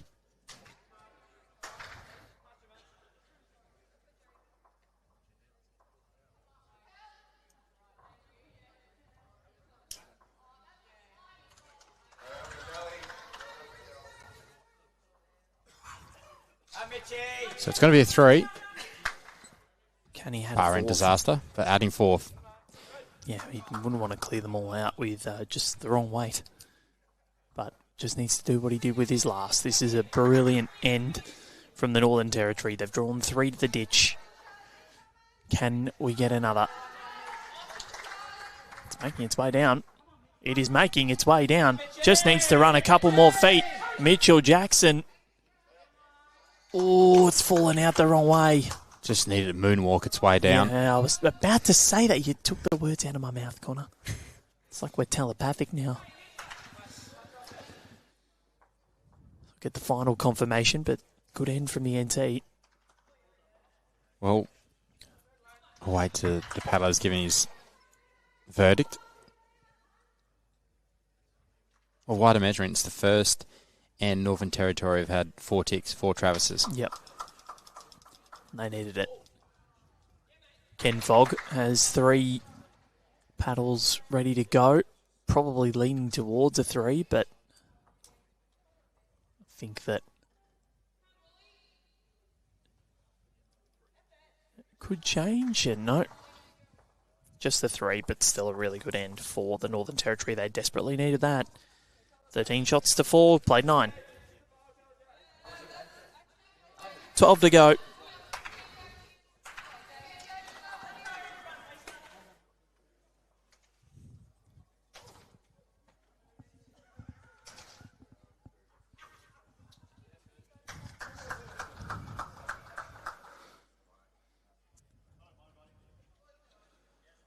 So once the sides are done, Val, 1 event to go in the Nationals, the Oz Champs. It's been a big couple of weeks. What's been your favourite moment? We talked about this during senior sides, and you said it was the para. Yep. Is it still the paras? My favourite moment is right now because Alex Marshall is watching on. Seen in the comments, Alex Marshall watching with Swanee Wallage down at Moama. Or Swanee, we love you, Swanee. Hope you're doing well, Alex. Swanee? Both of them superstars. Alex, well, the GOAT. The GOAT, yeah. Absolute legends in their own right. And Alex, congrats on your induction into the World Bowls Hall of Fame, one of the inaugural inductees in Malaysia a couple of weeks ago now. But no, favourite moment of the Nationals. I think I still got to go with the Paras. That was, I really enjoyed those couple of days at Burnie. I thought they were really fun. Awesome. I thought that the bowls were good, and I think going from having streamed the inaugural Para Nationals in 2022, I'm glad they changed the name of it because it was called the Australian Multidisability Championships, which is a mouthful. That is a mouthful. Para Nationals sounds so much better, but that was incredible, and I think the development from 2022 at Mermaid Beach to 2025 at Burnie, and seeing these players get better with the years of experience that they've had, it does warm the heart because you can just see where they've been and how they started and where they've come from. And you look at Jodie Nikolic as winning that Clover Lester Encouragement Award in 22 to now she's skipping rinks. She hadn't been bowling for very long in 2022.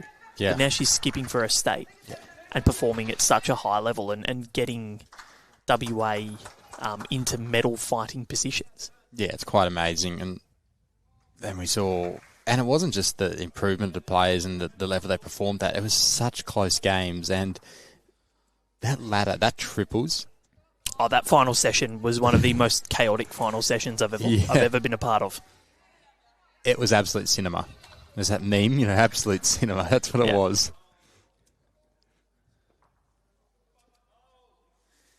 And yours, Connor, in terms of what you've seen so far? Oh, God. Well, I was going to say the Paranationals as well. No, but I think we're allowed to agree.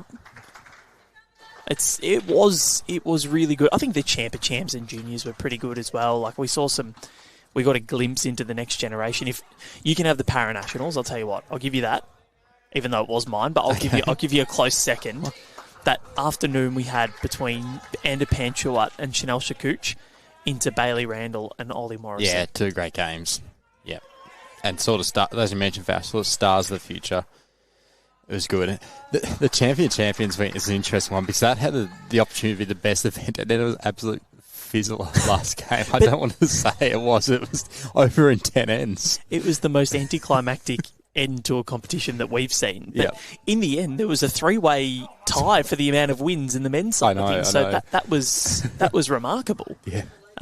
It was strange. It really was. But we've seen some great contests. We've seen some great bowls. The introduction of Nogga. Actually, Nogga. Who was the guy that did the save with the? Oh, Scotty Franklin. That was one of the all-time saves.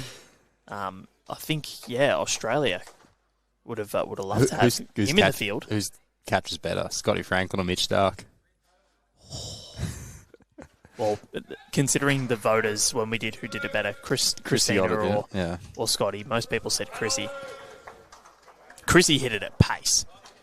Yeah, I still think I'm going to say Chrissy's was a better, clean save for pure entertainment value. Scotty Franklin did the tumble. It was great. Got the carpet burn. Yeah. He did have carpet burn.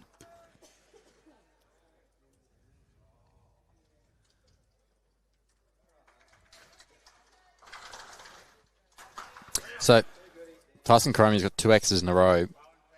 Just want to say, but Dane McKinnon, if Tyson Chromy isn't getting on it, then Dane McKinnon is just doing it. Fine, I'll do it myself, doing the Thanos.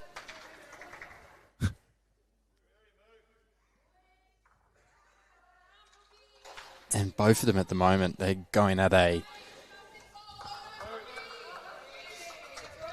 75% effective rate. I think my maths is correct. I'm not going to correct you. I'm not going to correct you. 10 ends. You're fine there. Don't worry about me. Each end's 10%. Yep. I'm going to say 75. That's pretty good. When you think about that, 75% over 10 ends. At bowls, if you're going 50% in a game, you're having a good day. 75% is an unreal day.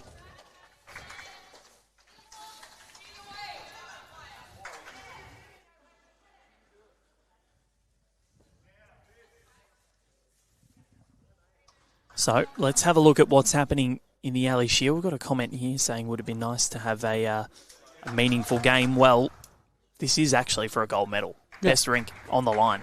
Yeah. So it is a meaningful game. Any game that many play for their state is meaningful. They'll tell you there's no dead rubbers, even though for the states, yes. Well, this is also for a silver medal, barring catastrophe for Queensland and New South Wales. But no, this is well and truly live because if this Victorian team does win, they get a gold medal at this event for the best overall rinks. So this is definitely meaningful, 100%.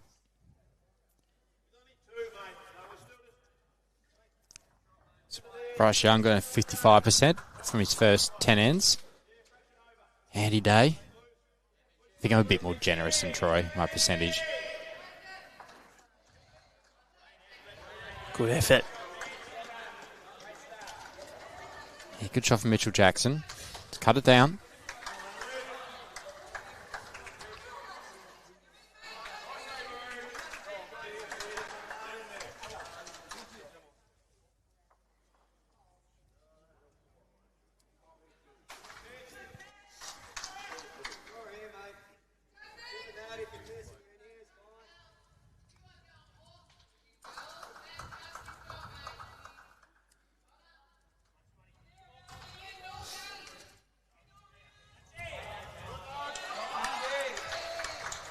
And Nathan Lynch just adds that second shot back for Victoria. So Adam Hollingworth has been, Mitchell Jackson has been put under a ton of pressure this game.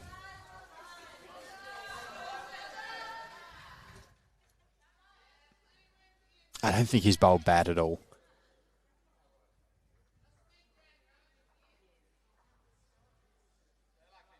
Like, as a matter of fact,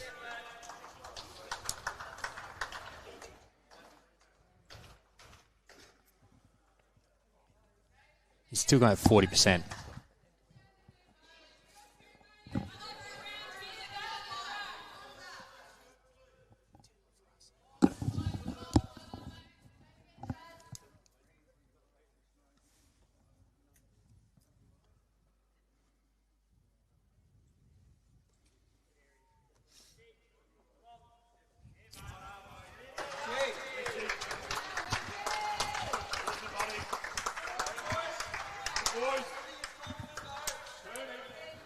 So it's another 3 to Victoria, extending the lead to 16-4 after 10 ends. Yeah, this is getting a little frightening.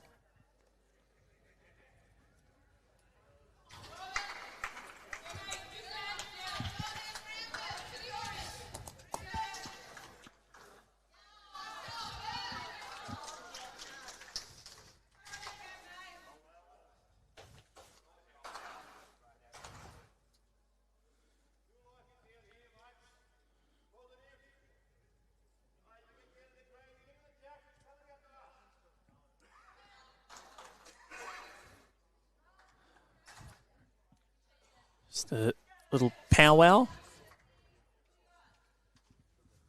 at the head, or not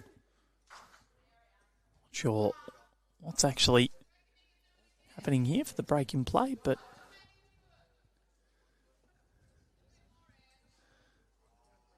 little bit of a chat.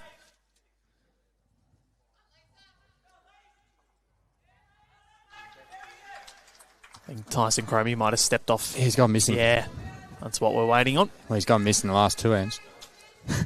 Connor. I don't want to be harsh Connor. on him. My God. Well, after his performance, the first 8 ends. That is just a sledge. It is cheeky. I have high expectations now after seeing those first 8 ends. So, Robin Jeffrey watching in Darwin in the Northern Territory. Great to have your company, Robin. Blood nose, apparently, for Tyson Chromy, so we hope he's okay. Yeah, you feel bad now, Connor? Yeah? No, it's blood nose.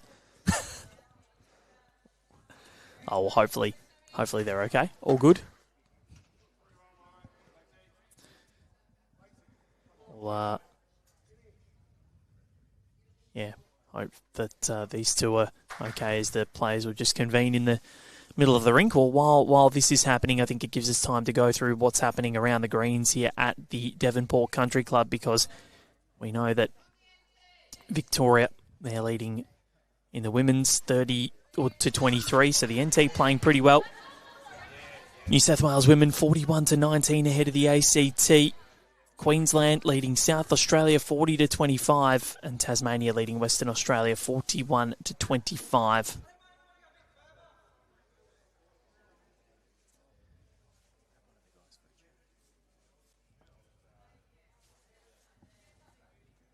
We'll move on to the men's in a sec.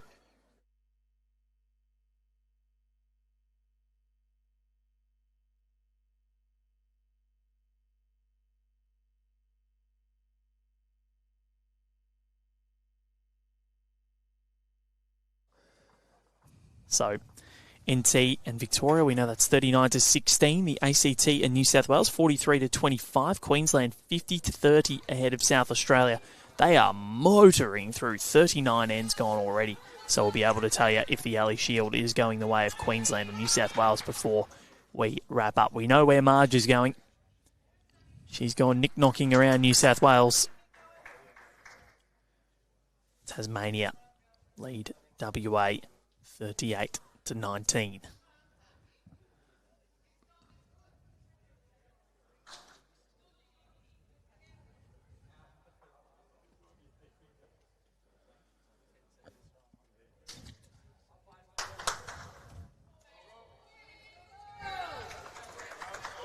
Oh, he's back. He's back. He's back. So, Tyson Chromy back on. Just got rid of the claret.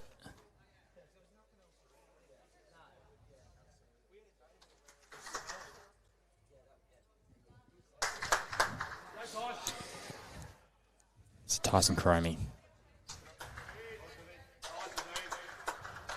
Can he jump back on?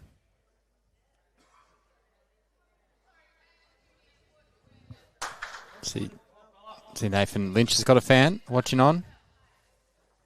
Jared Davies. It's on a Facebook comment, I think from yesterday. I reckon he'd be watching on, Jared Davies, former Victorian himself. Tyson Chromy, look at that. Right back on. He's taken offence to what I said, and I'm already giving him a tick. Cop that, Connor. Cop that. Don't bring those tongue-in-cheek comments into Tyson's house.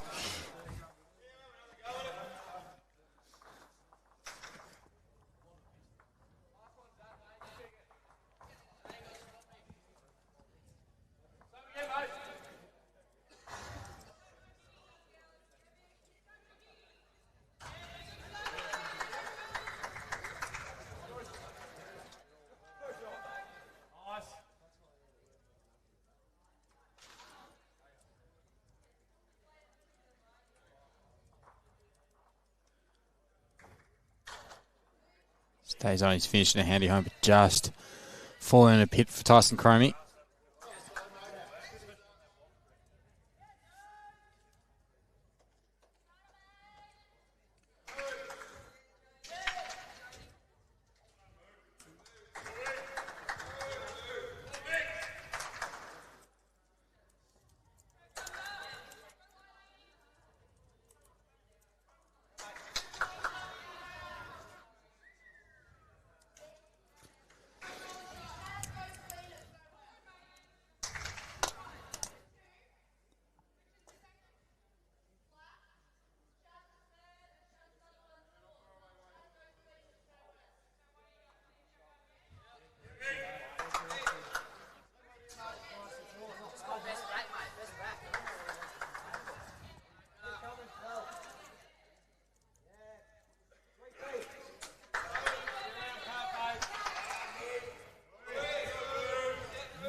Moo goes around a green. Yep. Not sure if I would really like if that was my name. Called a cow.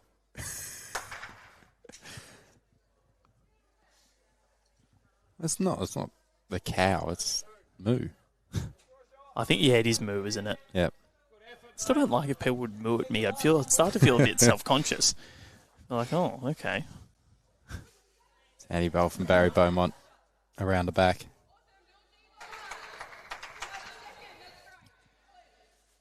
So we're already nearly halfway through this one. So this is by far the quickest match we've seen in here. Only 9:45 in the morning.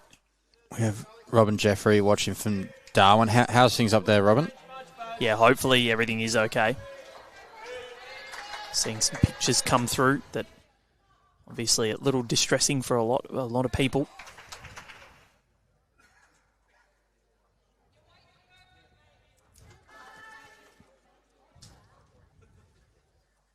It's Barry Beaumont. He's close. Oh, just didn't get Tyson's far enough. Still wanted Victoria, but it's a much better end from the Northern Territorians.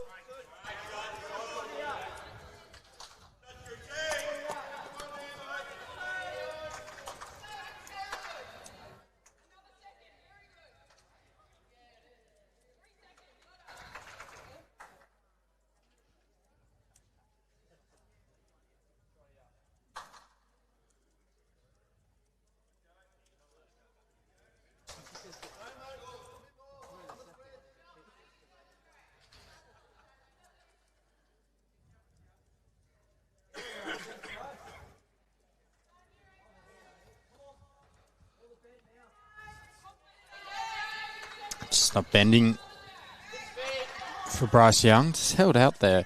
That hand is holding a lot more than the ditch hand, which we've seen swoop a couple of times.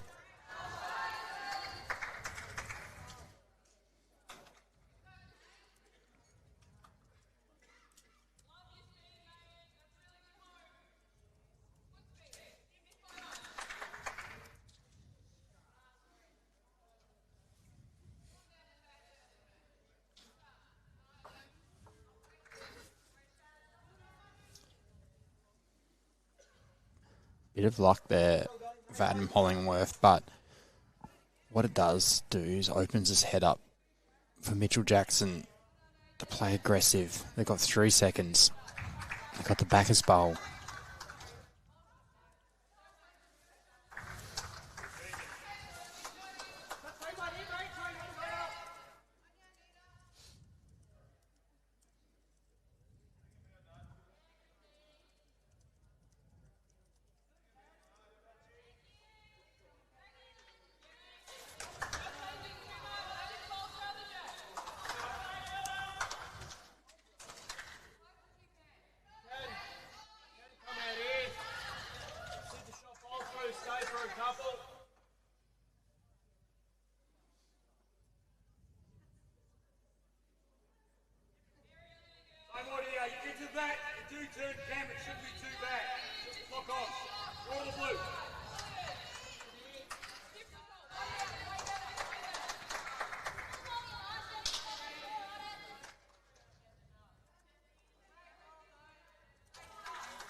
Hard to believe they're already at day 13 of the 2025 Nationals.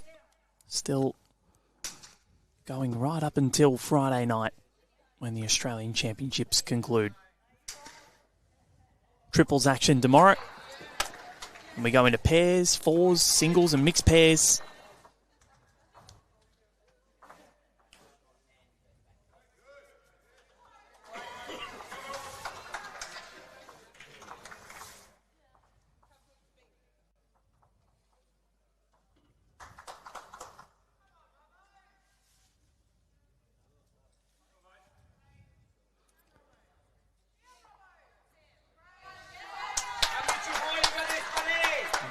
Big end for Mitchell Jackson. He's got a few seconds. He can,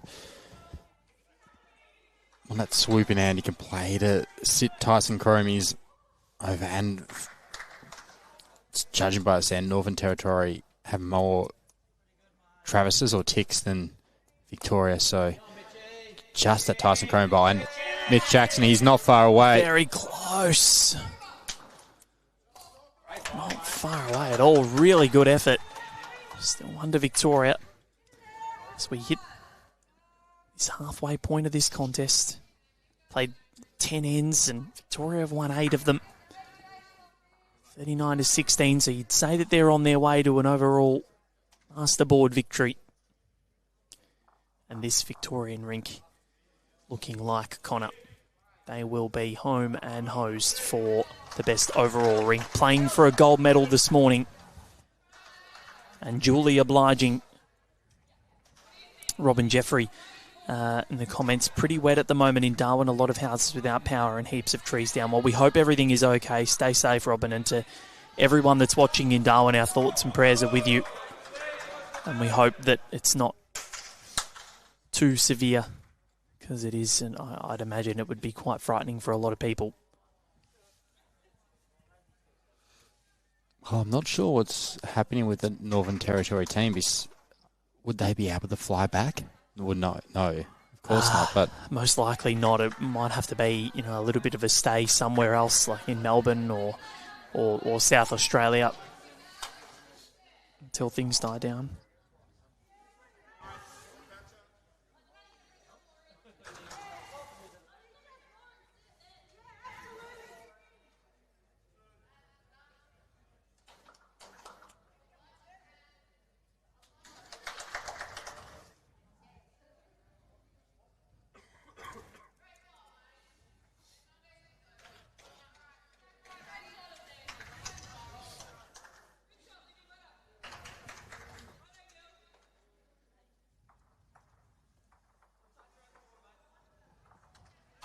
It's Mitchell Jackson. Playing of weight. He's got lots of bowls to hit through. And no damage. So Tyson Chromy survives, and it's 1 to Victoria. Taking a lead to 74.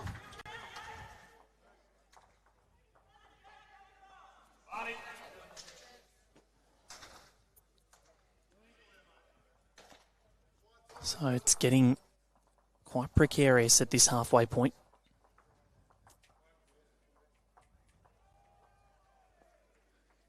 Denzel Owen saying watching from Darwin, but available. Hopefully you're okay as well.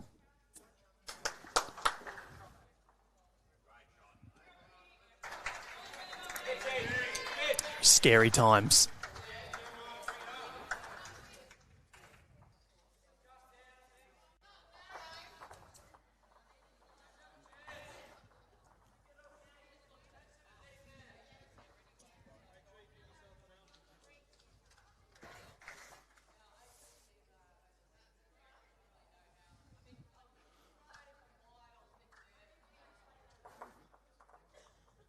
Sorry, we have just lost our feed briefly.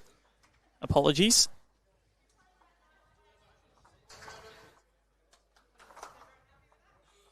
Connor, maybe give us radio commentary. Matt's brought up near to the right to the front, and Jack back. So Victoria have been going generally long, so Tyson Chromy playing on his backhand, and he's close again.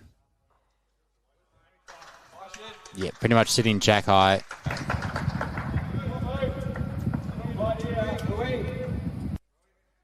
Two inches away. I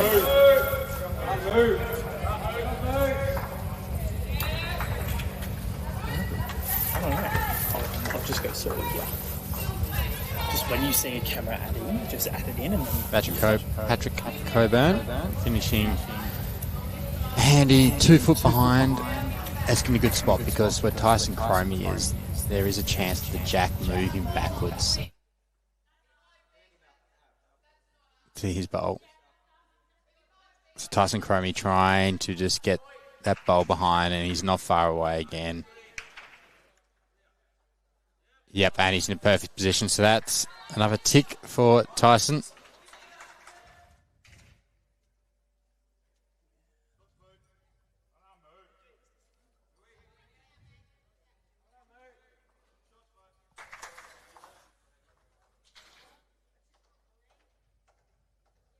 Patrick on his forehand, trying to draw the shot off Tyson, and he's not far away. He may have fallen in for shot just behind the Jacks. It's still 1 to Victoria.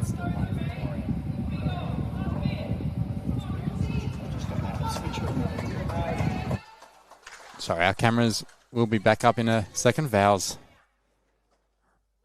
running down. Dane McKinnon.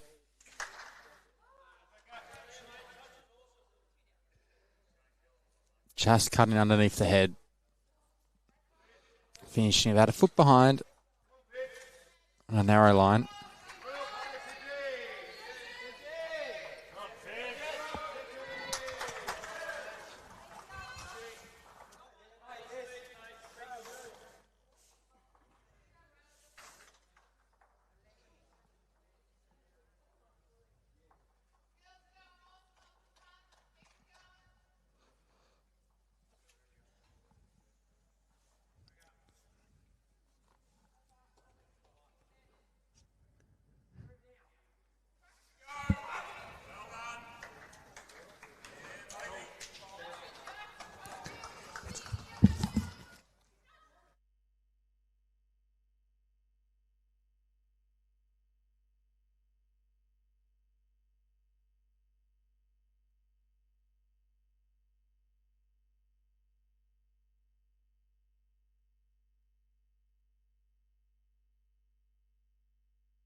There we go. Just got our cameras back. Alex Renzella and Val Febo doing a great job getting those underway. I don't know what happened. I think there was an update or something. The iPad just cut us out, but doing a great job. So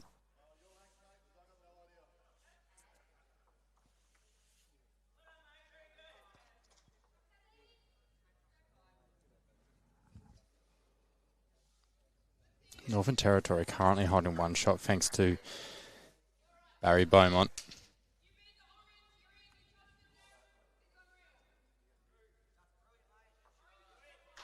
Oh, sorry. Victoria still holding one shot.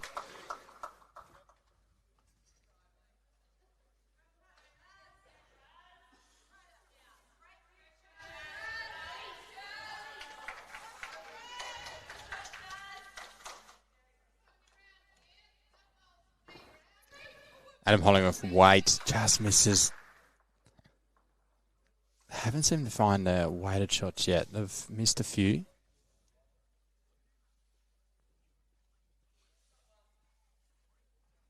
Look at that. All cameras back up. We're back and running. Team.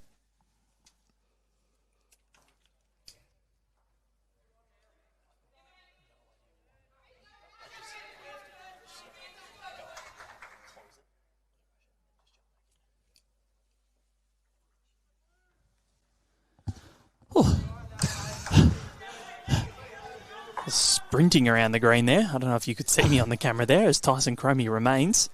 But we are okay. Thank you for bearing with us. And Adam Hollingworth clears pretty much every bowl apart from the shot bowl. So Victoria are going to probably hold two now because Dan McKinnon's Jack High bowl will probably count. That's pretty unfortunate that Tyson's just jammed in there while everything else went.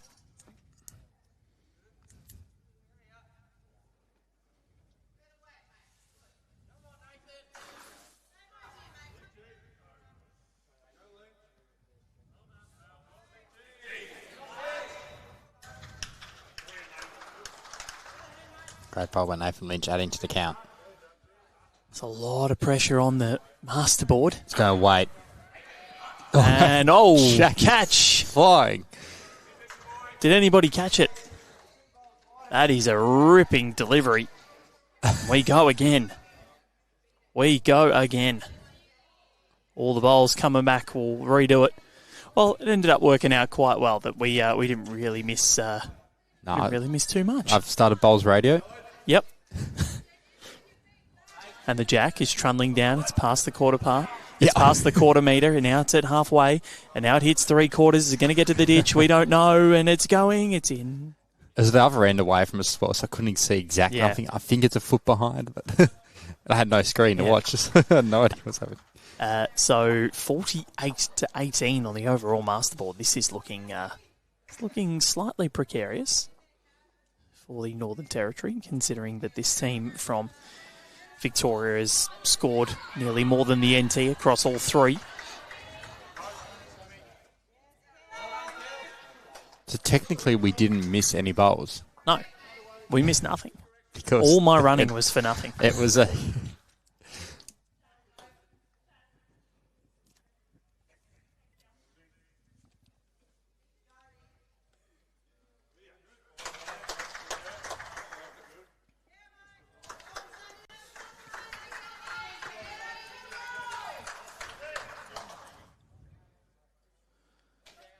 There's always a fix.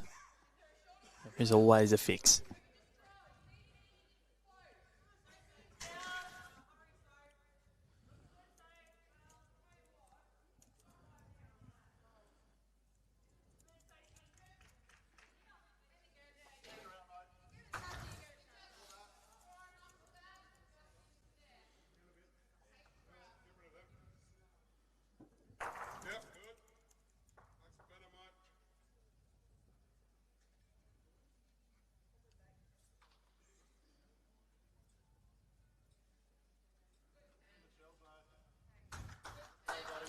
Tyson Chromy.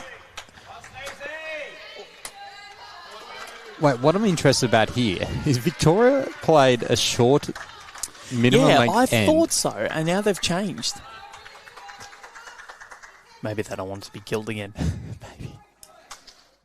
Except playing dish to ditch most of the time. Maybe if I was a skip in this format, I'd be like, "Yep, ditch to ditch, no kills." I'm a big fan of dish to ditch. Well, you used to lead for Lee Schreiner, and he's a massive fan of it. Yeah, I'm generally a fan of it. I think to get numbers, it works. I think short ends just opens yourself up. Or to be hit out. Hit out. It's easier and quicker to get to a target, so you don't really... That's closer you don't deviate, to you. yeah. So if you are offline, you're going to hit something. Yeah, I know some people in my rink like short ends, but I'm a fan of dish to ditch, so... Well, make them practice. You're the skip. Yeah. Skip gets what he wants.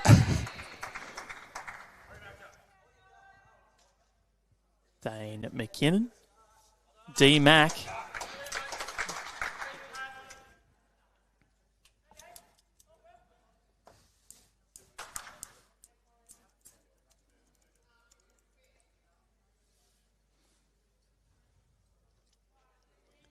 So Tom asking about the indoor carpet.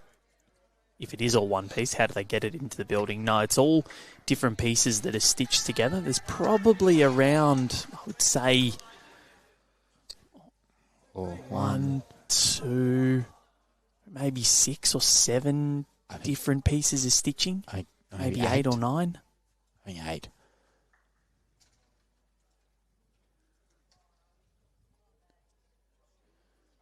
Yeah, about 8, something like that.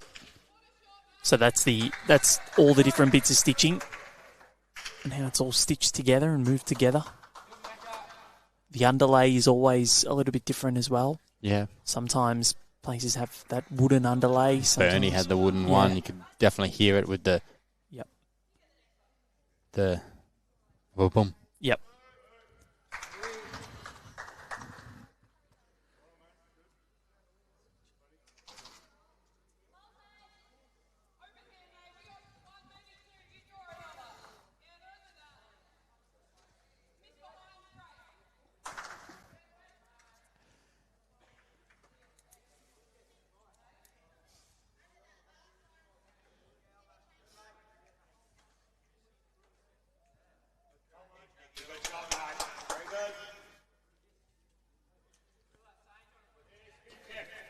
So last end, the end doesn't exist. Actually, dead end, DE, doesn't exist. DE. Oh, there you go. Yep. That's just how my brain works. So my brain's a bit It's of a day weird 13, thing. everyone. No, it's just generally how my brain works. I'll just wait to Bryce Young place his bowl with it before I say what I was going to say. I kind of forgot now. No, I haven't. The dead end, it doesn't exist end. Yep. Nearly everyone was effective, so that's probably why we saw Wade was such a tight head. So everyone from both teams played a great end. Like that from Bryce Young. But unfortunately for Northern Territory, for the repeat of this end, none of them so far have been in that effective rate.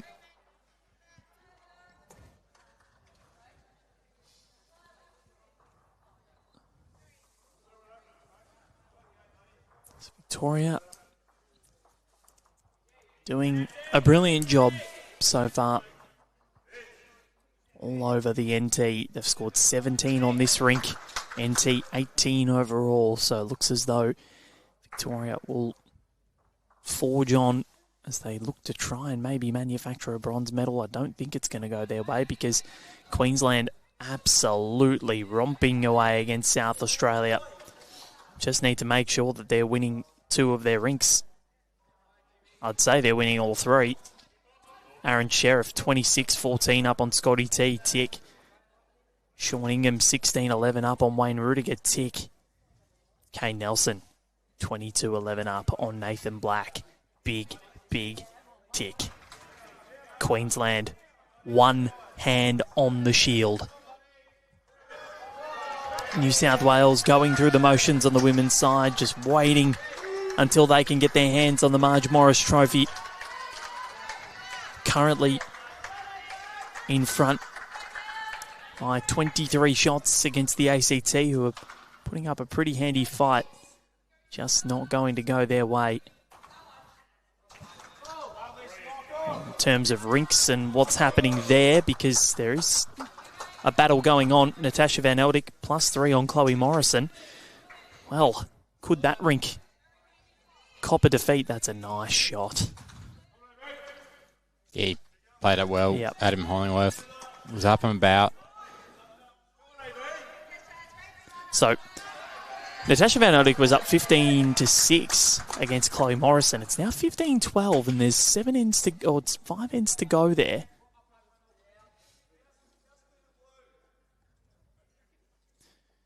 Ellen Fife leads Margaret Paquetto 17-12, and Dawn Heyman leads Ruth Moore 20-6. So what's this going to do in terms of, so +14 as opposed to +3? So they'd gain 11 shots. Ooh. It's getting closer. So Tasha's rink would be +102. Dawn Heyman currently sitting at +84. So it's, I think if Dawn is to get the best overall rink, they're hoping that Tash loses, and I don't think they're going to hope that they lose a rink. So yeah. You don't want to hope your teammate imagine that, loses. like, oh no, just come on, Tash, just drop a 4. Drop a 4. We'll get it back, but you drop one. We want to win the best rink.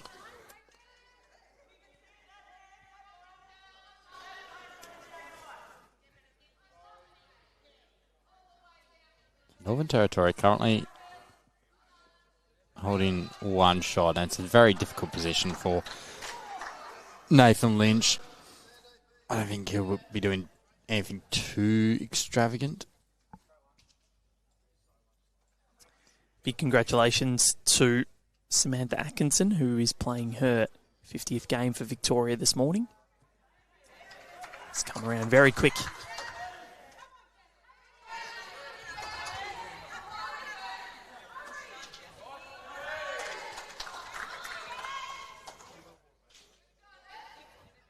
Nathan Lynch just deciding what he wants to play with. If he wants to draw or go for the bowl, but I think draw is the best option. You're 7-8-4 in front.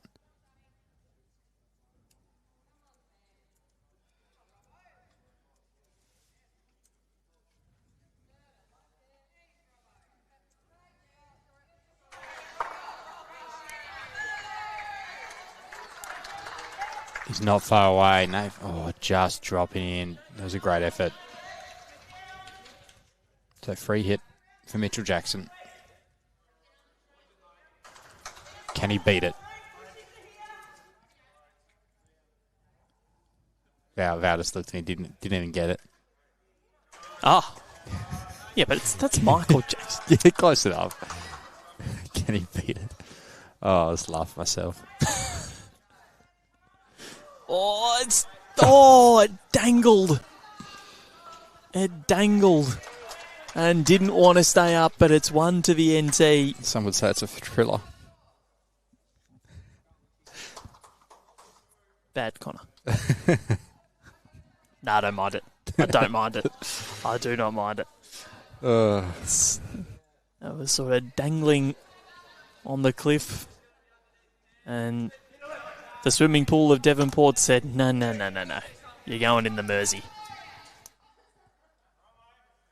I'm going the wrong way for the Mersey. I nearly went for a swim yesterday on the beach. You would too. Down Baker's Beach.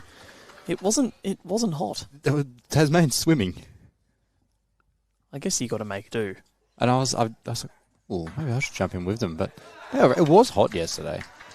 It's beautiful out fishing, swimming. There was people on kayaks. Saw this massive snake as well. Oh, no. About 1.5 meters long. Really? So there was a chunky boy as well. No, I don't. Oh, no. Did you actually? Yeah. Oh, no. Wait, how close was it to you? We were in the car. And when it slipped across the road, but then about 10 metres where we saw it, there was this little kid, I reckon he was about 3, just trotting along. Unaware. And I was just like, unaware. Yeah, Did you let him know? Nah.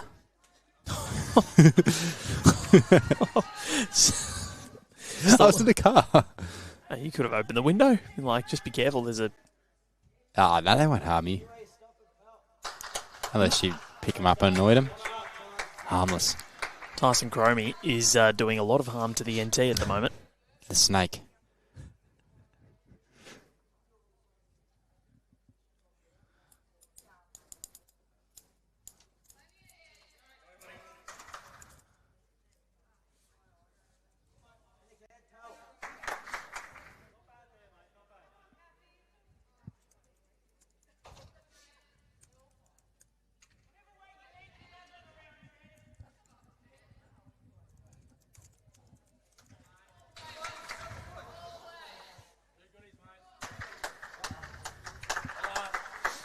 Tyson Chromy.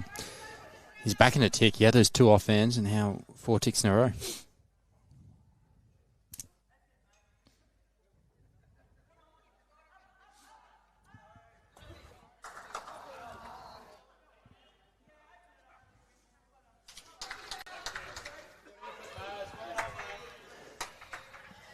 Great effort by Barry Beaumont. Good second shot. Just shows the class of Tyson Chromy that Barry's only a foot away, but still down.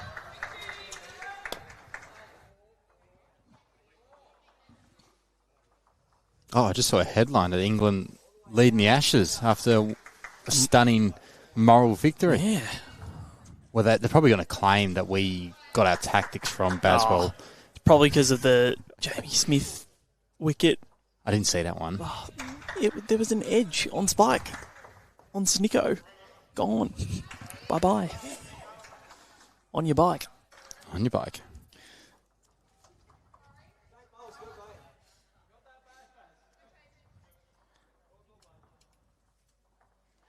So we've played 12 ends, almost 2/3 of the way through. Going about 2 hours so far this morning.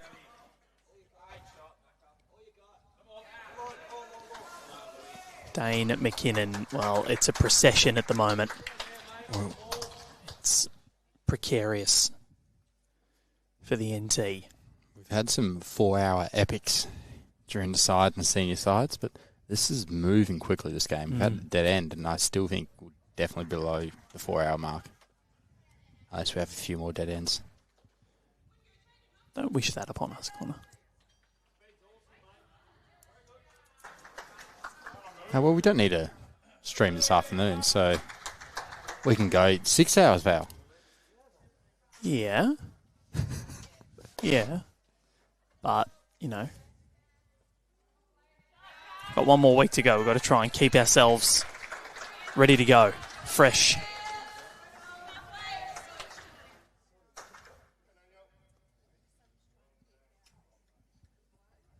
Sun's trying to peek out through the clouds outside.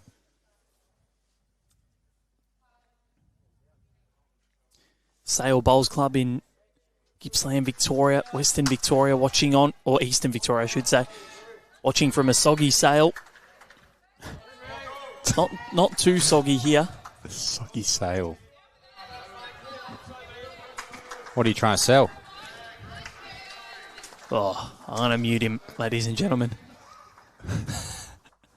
He's got the biggest smile on his face too, Connor.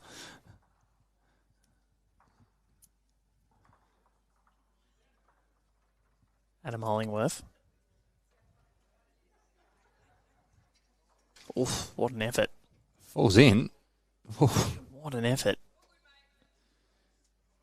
He nearly knocked Tyson's over. Nearly. Yeah.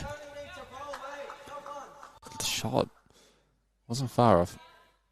Still one indicated by our paddler, Ken Fogg. Got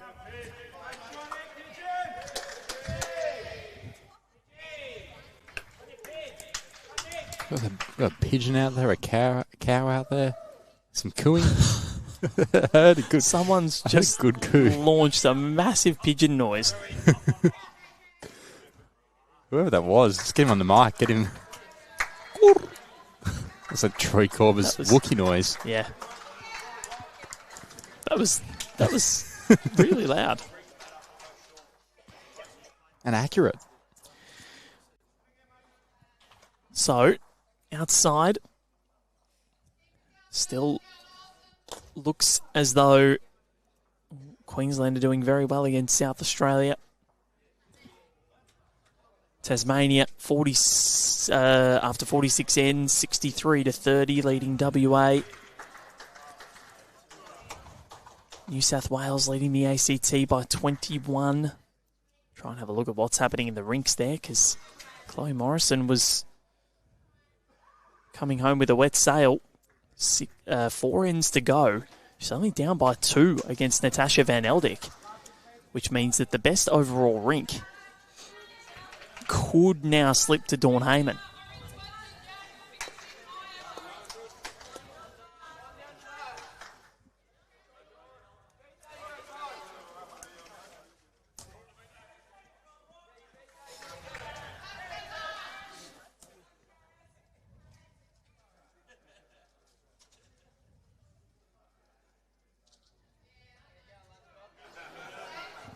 A hypothetical for you, Val. What if they both have the same number of wins, both same number of shot difference and shots for and shots against?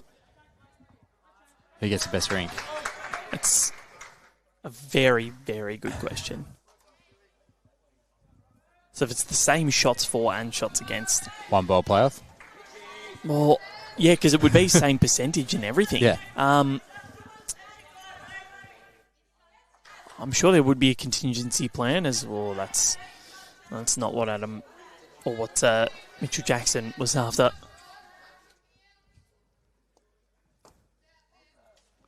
He beat that in. Nice.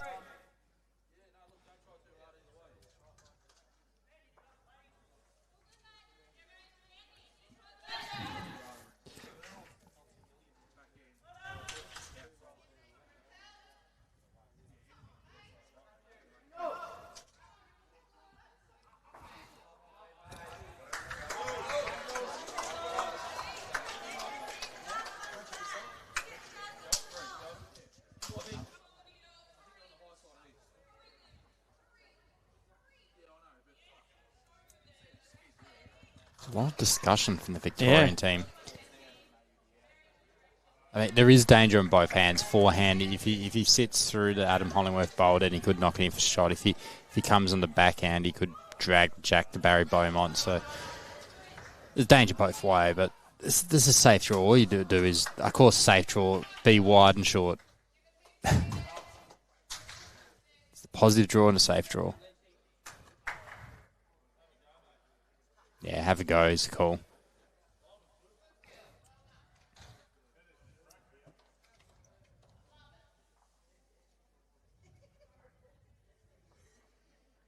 So it's going to be another count for Victoria. Yep. And Chock's going in.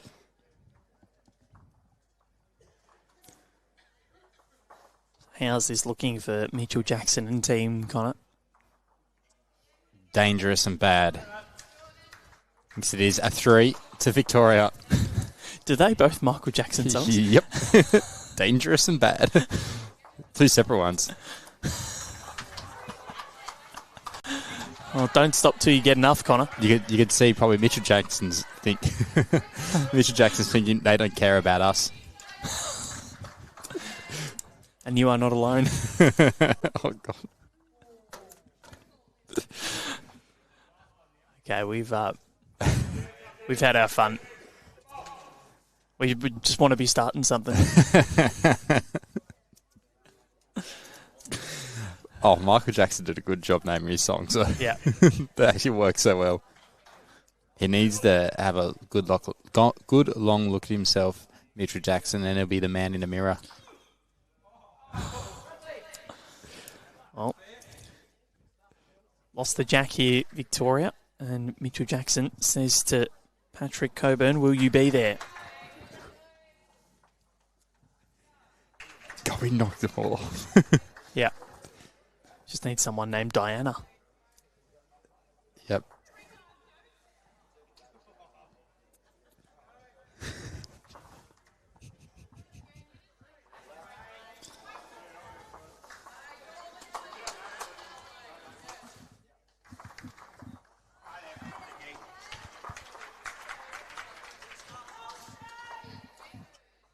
First bolt really decent from Tyson Chromy, despite losing the jack.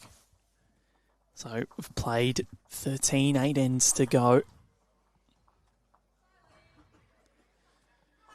Victoria have only dropped 3 ends in this contest. It's been dangerous for Northern Territory. Natasha Van Oudek's picked up a 2 outside, so best rink looking still like it's going to go her way.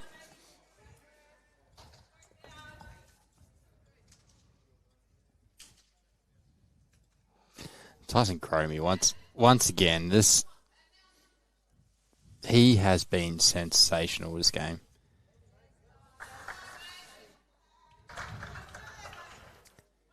He's put blood on the dance floor with his bleeding nose, but he's also putting blood on the dance floor to the Northern Territorians.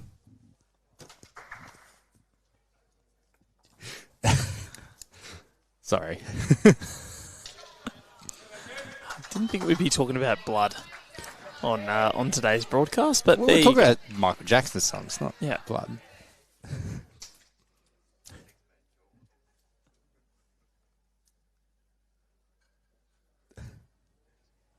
Oh, okay, that's a good one, Tom. Very good. The Jackson 5, Northern Territory, on 5 shots. That's very good, Tom. Yep. Very good. D-Mac. It's as easy as your ABCs. All right, I'm going to pull the pin now.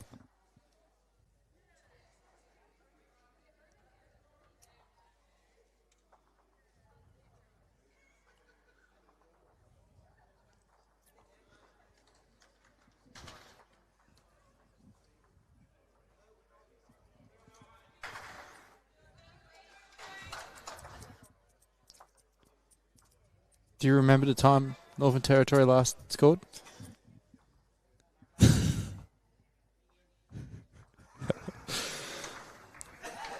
going to take this computer off you, Connor.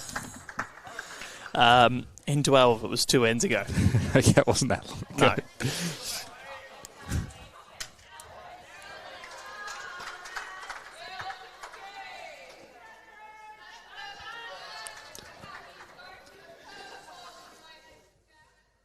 So it's just, again, around this point, we tend to see matches peter out.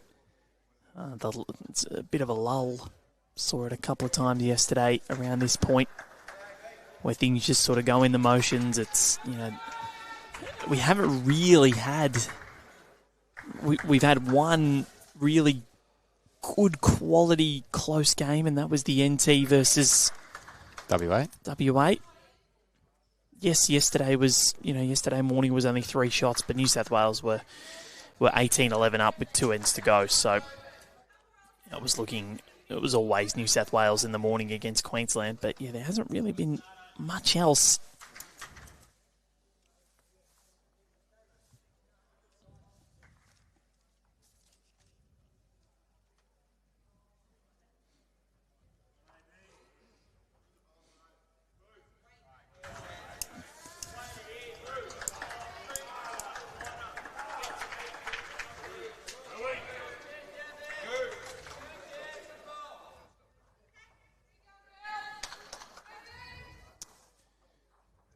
Adam Hollingworth has had a pretty good day. Yeah, I don't think the NT have bowled that badly. No. It's just Victoria has been that good. Adam Hollingworth is close. Adam Hollingworth has definitely been the pick of the Northern Territory bowlers. He's on a... he's been good in his last 4 ends. You were trying to do especially, the maths. Yeah, I'm not good at maths. His last 4 ends especially, he's got a tick on each end, so... He's really... fighting. I mean, he's not going to heal the world, but he could heal Northern Territory's chances.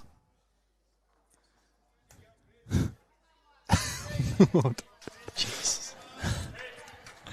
Oh, man.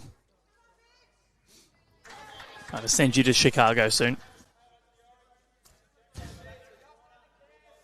John Roffey played against Mitchell Jackson 2 weeks ago in Melbourne. He's a true gentleman. Did not miss a shot against us. And this is the rap on him.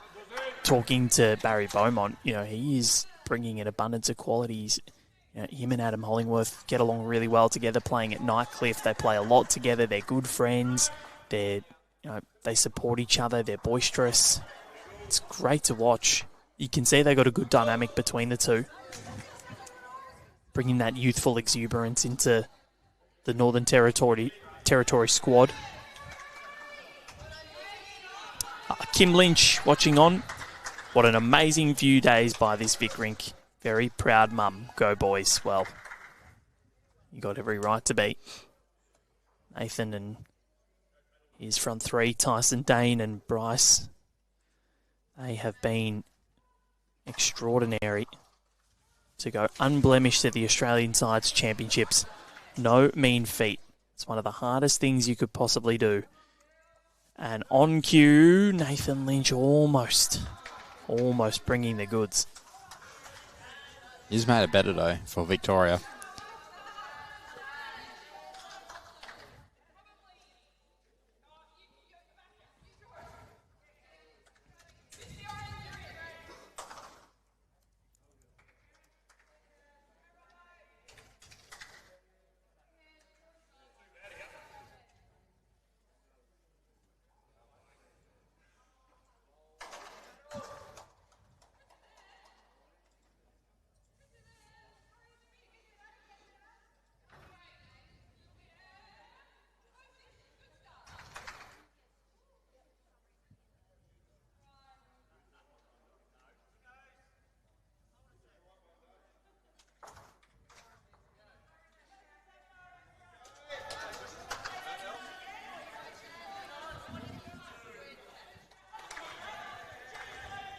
On Nathan Lynch.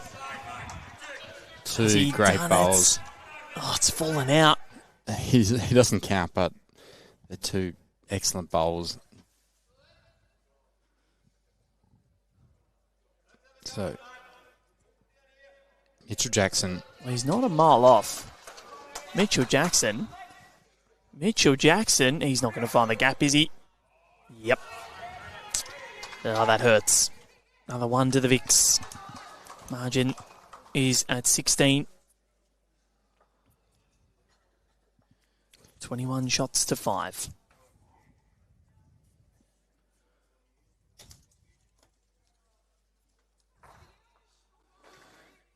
$62, place 23 on the master board, so we know that it's going to go the way of Victoria. They're already sort of there.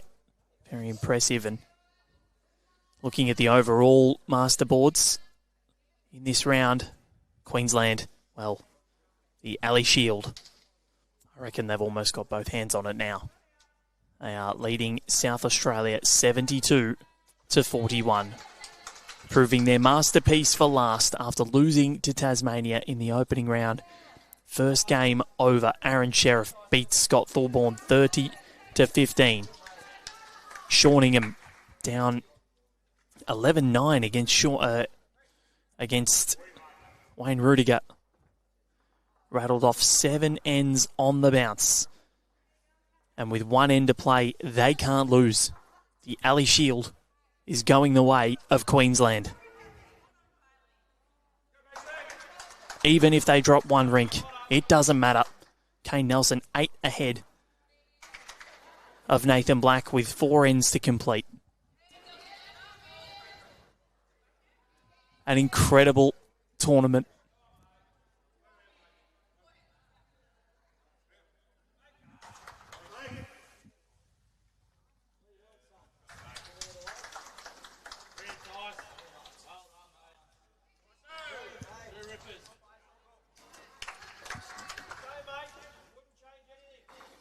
So, 2022 was the last time that Queensland won the Ali Shield and New South Wales won the Marge Morris Trophy. And it's like that Sunday in Broadbeach once again.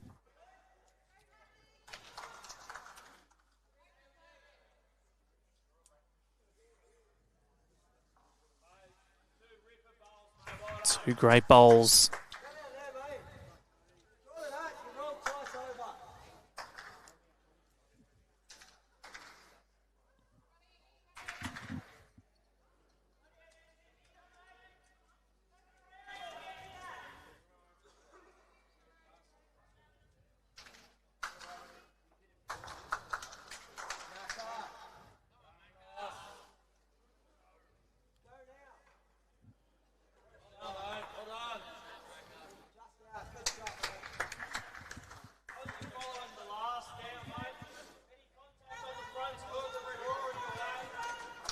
It's now down to best rink, and this one, well, if they get to the point where they're sitting 8 ahead with an end to go, or that they're already close to ensuring that gold medal,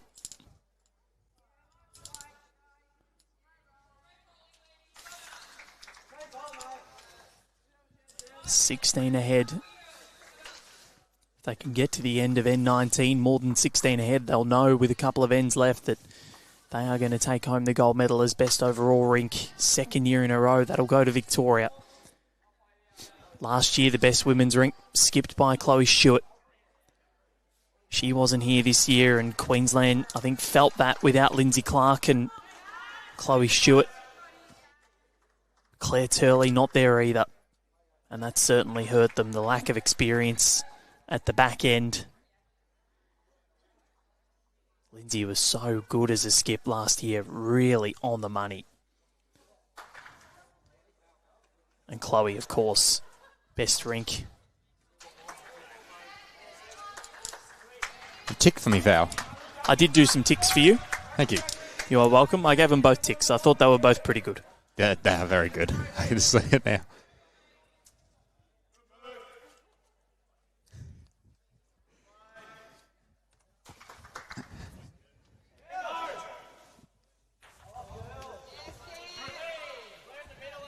So, Bryce Young for Victoria. Currently holding 2. And Patrick Coburn, he's had a good day. He's 2 down. Tyson Chromy has just been that good.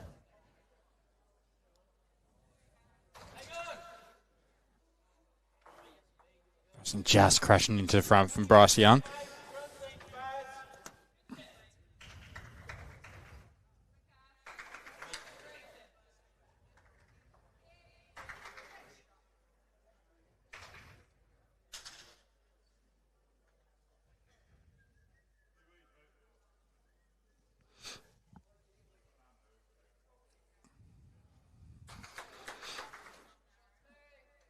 Adam Hollingworth finishing in an awesome position. So just out of counting, but this is a great end for the Northern Territory team. There's opportunities to push the jack back, make a number.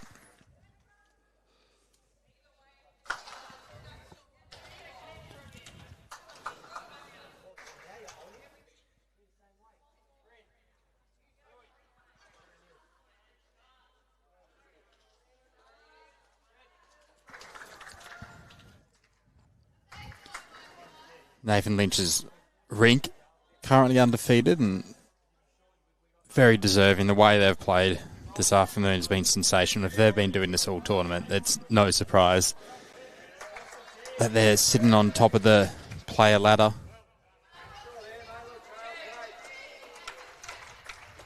Tyson Chromy and Dave McKinnon leading and tuning up, setting up the heads beautifully. Bryce Young playing some great conversion shots. And Nathan Lynch, well, we know the talent he possesses, and he's just needed to do his job when he's had to.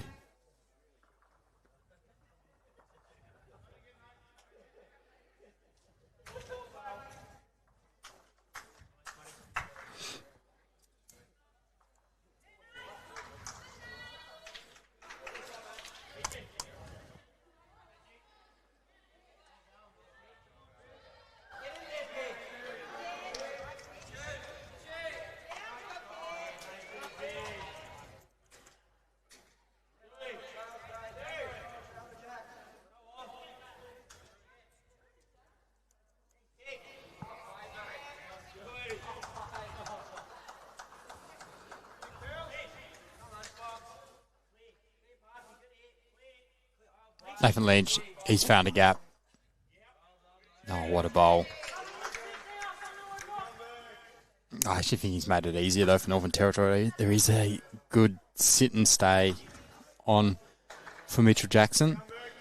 You trail to jack back. If he gets just straight down the line, he's made 3. It's on the forehand, Mitchell Jackson.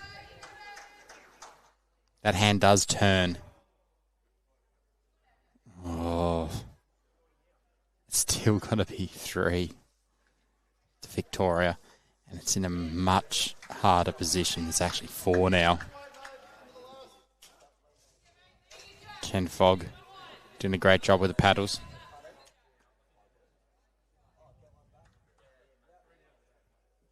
That's very unlucky there for Mitchell Jackson. It was a good bowl. He's just put it in the worst position. And he knows it.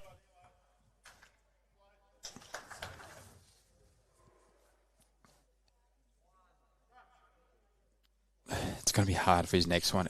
I have to see weight. You think so? It'd be hard to draw in there. If he plays a white, he can play through to white. It nearly gets a jack. If it goes right back, he's holding 3. If he's under, he gets the yellow. That can go on. That can cannon on to the red and orange. Nathan Lynch just draws another one. That does give him a shelf to sit on. But if I was Mitchell Jackson, I would be playing weight at that. It's very hard to draw in there.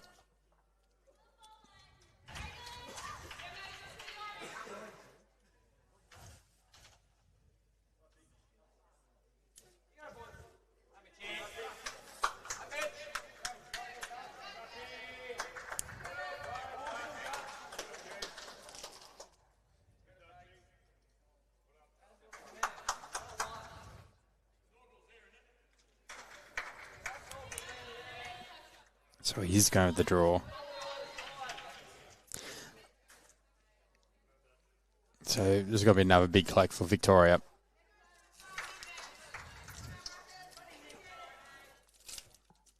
Two taken out, 3 taken out, 4 taken out.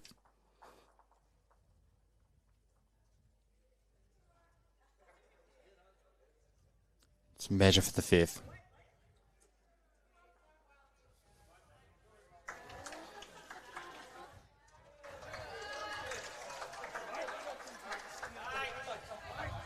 Five taken out.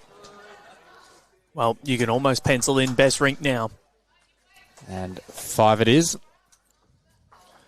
Margin, Connor, at 21. I just think the Northern Territory team missed a trick with playing a bit more aggressive.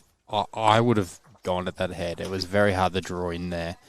Even cutting down, every bowl was within less than a foot.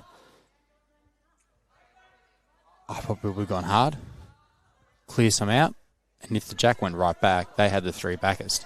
You weren't going to go any more down.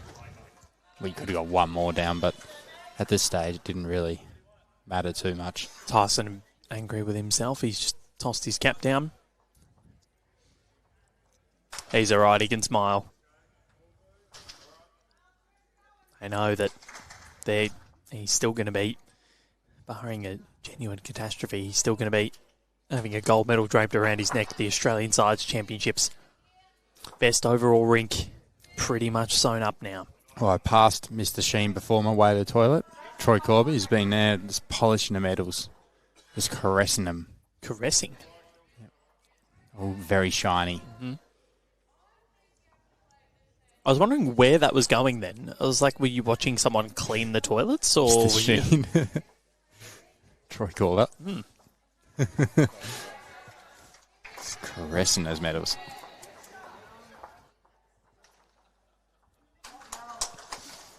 So 26-5. We have played 15 ends, so up to end 16 in this contest. And the Northern Territory are in a world of pain. I think they're just waiting for this one to be over now.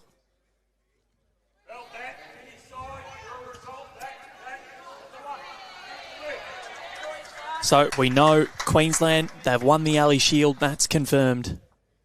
It's going north. Marge going south for the first time since 2022. Queensland and New South Wales win Ali and Marge respectively. Overall will go the way of New South Wales for the 6th consecutive year. Consistency across the board. And that means that the rink should they win the rink of Erin Swatridge, Jessie Cattell, Ann Johns and Natasha Van Eldick will take home 3 gold medals. 3 gold medals. Wouldn't that be nice, Val? Would be. It's almost as rude as a couple of those New South Wales under-18s taking home 4. Yeah, they did. And the Queensland para team as well. Yep. Oh, that is good from Dane McKinnon.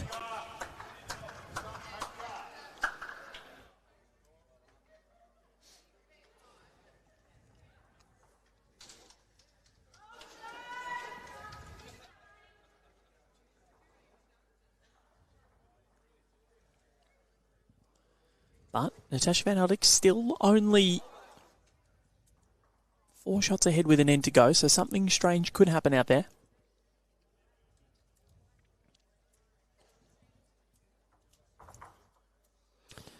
We've talked about Tyson Chromy a lot this game, but Dane McKinnon has been good, if not better. Yeah. Well, they've both been good. And this is what they've been doing all week. And when Tyson Chromy has missed, Dane McKinnon has jumped straight on it, as we see there. It is a bit of a target. Well, if you're Nathan Lynch, you are sitting back with a cup of coffee and saying, well, if I've got to play a big bowl, I'm happy to. But you guys are doing a wonderful job. Yeah. And he has played the big bowls when he's needed to. Yep. Good skips, add. And that's what he's done. He's been right on the money. So when you've got all 4 humming like they have, it is ridiculously hard for the Northern Territory. Margin 21 shots. 9 from the past 3 ends.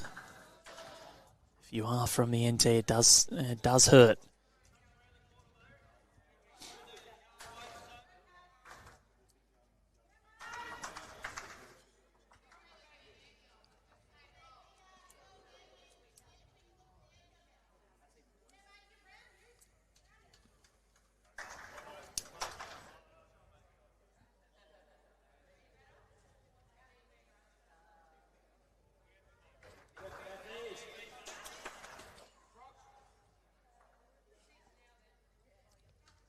Again, if I was Northern Territory, I'd be just hitting that. Don't mess around.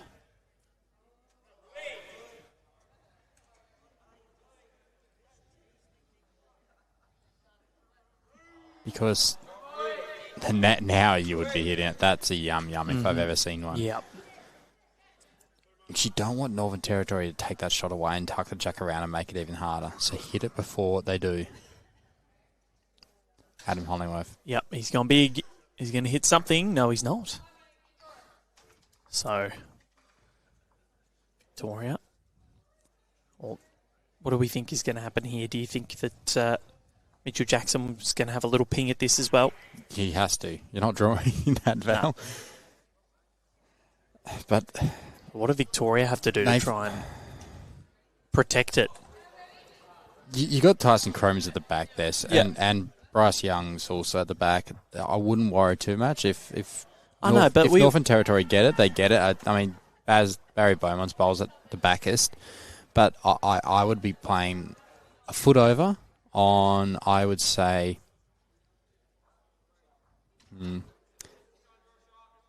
probably the forehand to turn one of Dane's bowls over, maybe put it around. So it's just, this makes it a bit better for you. So take their shot away. And if you do miss a foot, you finish where Patrick Coburn's bowl is and finish in a really good spot. Yeah, but and he's lining up like that. Yep. Just block away a kill. We don't want to see a kill.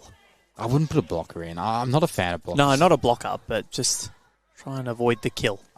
Instead of playing blockers, I'd look to take shots away by moving things. But I think he was actually trying for a blocker. Oh, he says I was playing for a blocker. Yep. So running weight Oh, it's holding. It's holding. It's coming. It's coming. And that is what we didn't want. No, it's still in it's play. Still in. Yeah, it's still in play. It's just in the ditch. Relief. Relief. Very good, Val. That is a good bowl then. It was a good bowl. That's a great bowl. So if he killed it, it wasn't a good bowl. Exactly right. So he's made one out of it. That's a great bowl. It's pretty much gone straight to where Barry's is as well. Oh, Nathan Lynch very close to getting hit. So the NT will score. Barring a catastrophe, we've got after this 5 ends to play.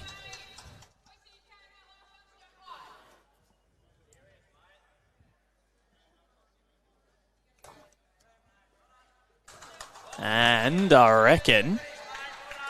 Oh, has he done it? Yes. 2 to the NT. 26-7. We've played 16 ends. This is end 17 coming up. 5 to go.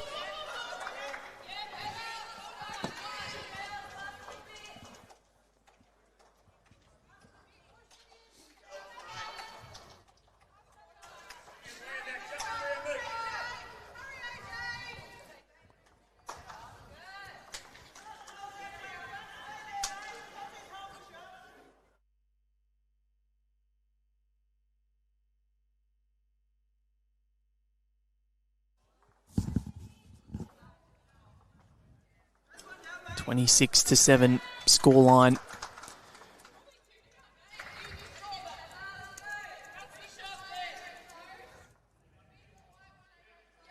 Less than 10 ends to go overall. This will probably be the last one. So getting through them fairly quickly. Probably still got about 45 minutes to go though. Starter from Patrick Coburn.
So Val.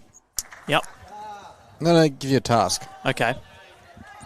I know we haven't seen every team, but I mean, this might be a very controversial task as well. Oh, no. I want you to give each team a ranking, like a school ranking, like A, B, C, D. Like in terms of overall state or the men's and women's respectively? Let's go overall state. Okay. All right.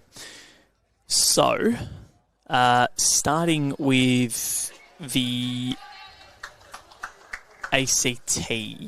So if I do it in alphabetical order. Starting with the ACT. And it doesn't need to be, like, you don't need to give the team that comes last an F because they finished last. If they perform, it's all about the narrative, yes. No, so ACT, I'm giving them an A. An A? I'm giving them an A. They finished above WA. They finished above the NT. They've been mightily competitive and more so than what I think a lot of people would have given them credit for. They've performed above a lot of expectations. So I think the ACT, I'm giving them an A. So I want to write these. Let me write these down.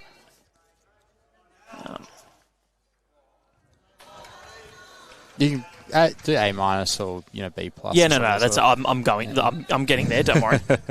ACT A. Then, who's next on the alphabetical order? Then it goes a really long way down. I know. I think it's New South Wales. New South Wales. Well, they're going to win the overall A plus. But they're probably not going to win the men's. Is that changed? Doesn't matter. Thanks. Okay. Doesn't matter. They've lost one match across, like one match overall. Yeah. Okay. Across, they're going to win the overall. They're just going to lose the Alley Shield on rink points. Yep. So I think they get an A plus.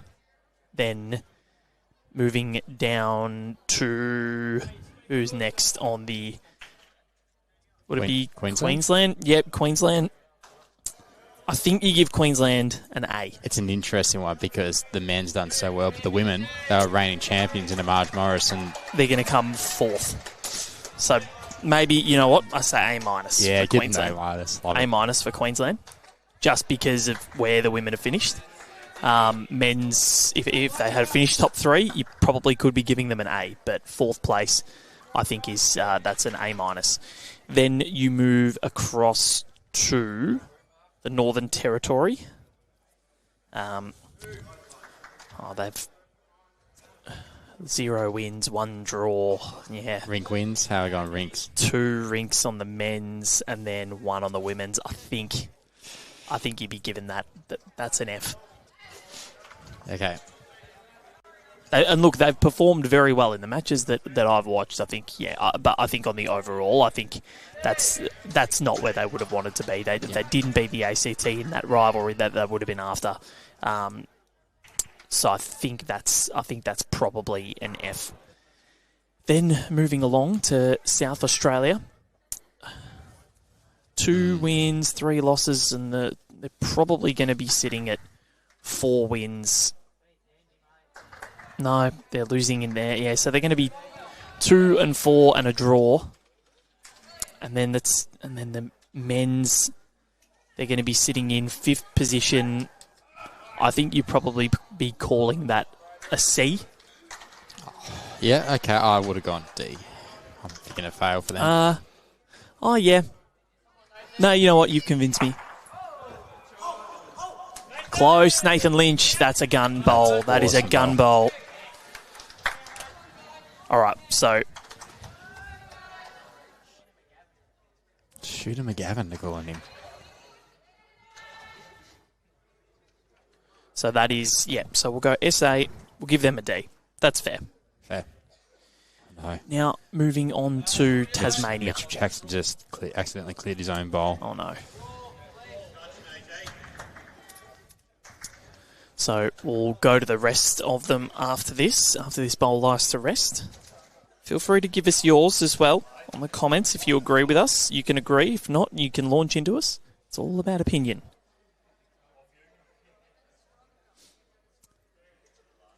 So that is not quite going to get there. So the full count will be a 4 to the Vicks. Margin 30 shots to 7.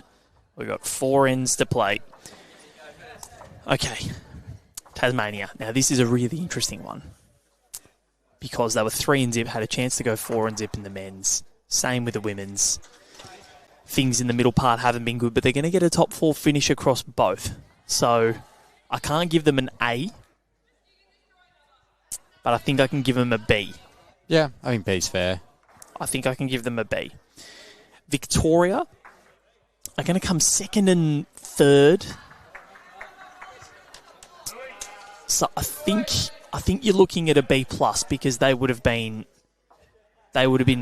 expecting a lot more. So they're going to come 2nd in the women's, and they're going to come 3rd in the men's. So I think B plus. Yep. I don't think that's an A or an A minus because the Vicks would have expected a lot more, and they're going to get the best rink. So I think I'll give them a B plus. WA, that's a straight out F. That is as F as it gets. I'm going as far to say they're the big losers. Yep. From the whole sides competition. That it's been. Sorry, WA. Sorry, Western Australians. Yeah. So the overall grades, New South Wales A+. ACT, I'm giving them an A. Queensland an A-. B+ for Victoria. Tasmania get a B. D for South Australia. And then NT, F, and then WA. Well, look, when you win one match and one draw in the women's, and one match and one draw in the men's, when you've got a lot of quality there. Yeah. And WA have performed quite well the last couple of side series. They've started really well. This hasn't been what they're after. No. And yeah, they've got some rinks, one rink on the men's that hasn't won a game. And it certainly doesn't help.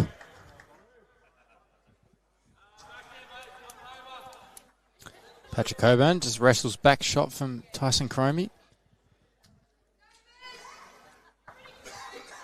And, they've got two rinks there in the Christina Van Nierop and Lisa Featherby rinks that are 3-3. So they've been thereabouts on the women's side. And their shot differential for one win is only -41. ACT have 2 wins, though. So that, you have to give them... You have to give them an A. Yeah. But yeah, WA, it's not been the most fun campaign for them, and outside at the moment, 73-36 in favour of Tasmania. Yeah. That's in the women's side of things anyway. And they are going to get 3 massive rink wins here, Tasmania. So 3rd and 4th respectively for them. So would you agree with those? Yeah, ACT I probably wouldn't give an A. Like, they've been great, performed above what I expected. I'd probably go B+. Just A, I'd usually go for the winners, but I know, but I just think because I wasn't massive. I wasn't expecting them to do what they've done across both men and women. Yeah. They've been so competitive and remained steadfast throughout the whole competition, and they've pushed some really solid rinks, almost beat Victoria. Yeah. And I think as far as expectations go, I think that an A is definitely up there. Tazzy also could do a bit better. I think obviously they put themselves in a position where they were hunted for a game or two. They were leading the table. Yeah. But as you said, that middle period, especially for the men yesterday, and the women. Was someone's commented, Peter Williams has commented here, B+ to Tassie. Women went within 2 rink results of winning the silver. Yep. Yeah, and they could have won it won the silver if Victoria had probably played Northern Territory this morning. But it is funny, if we graded them as part of genders and went men and women, the grades would be a lot different. Because I'd be giving, say, Queensland get an A- overall, but Queensland men get the A+. Queensland's women would get an F. Yeah. I'd be saying that's an F, yeah, 4th place. Yeah, after last year, yeah. The rink next door is finished, by the way. Sure has. So that's where we go. That's our gradings of each of the respective states. It's a nice little task, and hopefully I haven't started too many words, and hopefully there's no wars with anyone. But I think most people, it's an honest assessment of where these teams are at, and I'm sure they've got their own grades, and if they disagree, I'm happy to debate, no problems. This is just opinions. Everyone's got one. But I think, there's been a couple of glaring results. I think Western Australia as a whole, Queensland's women, they've been the stark ones, the ones that nobody expected. And I think, South Australia is sort of in that rebuilding period. I think a lot of people might have had more expectations on them.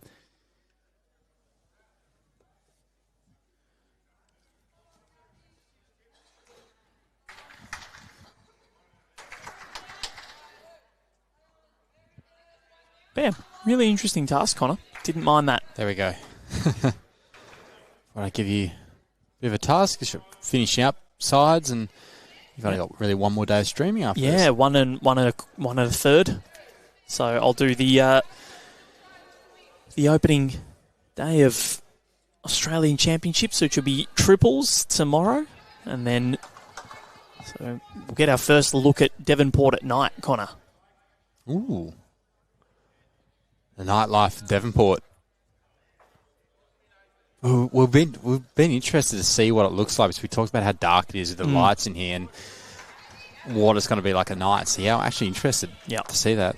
Very interested, intrigued. And then on Tuesday morning, I'll be back for possibly one session. And then head back to Melbourne for 14 hours before going to China.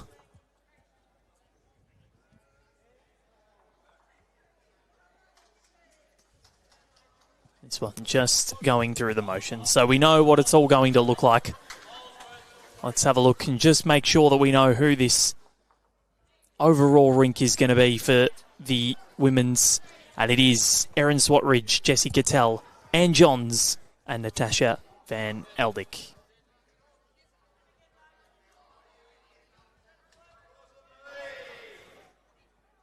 Well done to all four of them.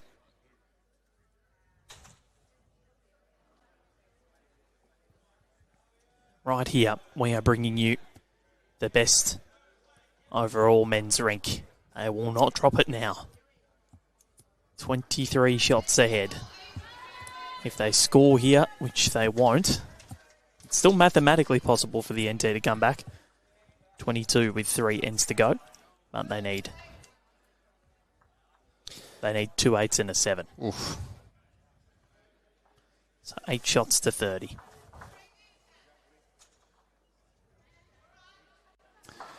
And number 19. So yeah, some obviously a little bit harsher than what I think a lot of people would like. And yeah, feel free to comment on what your grades are across the competition and let us know what your thoughts are. Who's been the standout? Who's been the team that you've enjoyed watching the most or enjoyed reading about the most? And I think the narratives there are plentiful. I think you look at Kane Nelson coming in, second year as a skip for Queensland, and he's won the Ali Shield. Mightily improved in terms of where they sat last year. They sort of struggled a little bit, but really impressive. Really impressive. Especially after losing that first game as well, how they came back. I think most people ruled Queensland out of winning the Ali Shield. I did. Because New South Wales were just finding ways to win. And did Queensland getting New South Wales in here help them? I don't know. It's always a question that you can ask, and sometimes you just need things to go your way, and maybe that did help. But Queensland, what a performance to win the Ali Shield for the first time since 2022 when New South Wales were the overwhelming favourites. And New South Wales, overwhelming favourites in the women's. And, well, they were ridiculously good.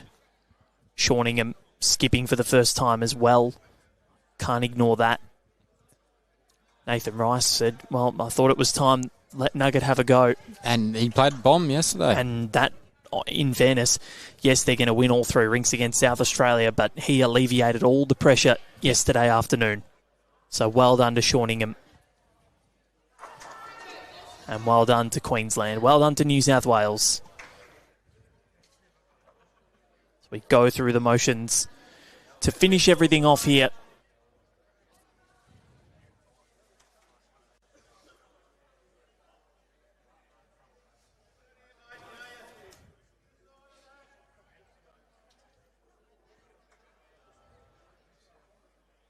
Just 1 rink lost for New South Wales across 21 games.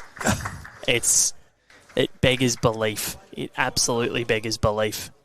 I think let's try and find out who actually beat them.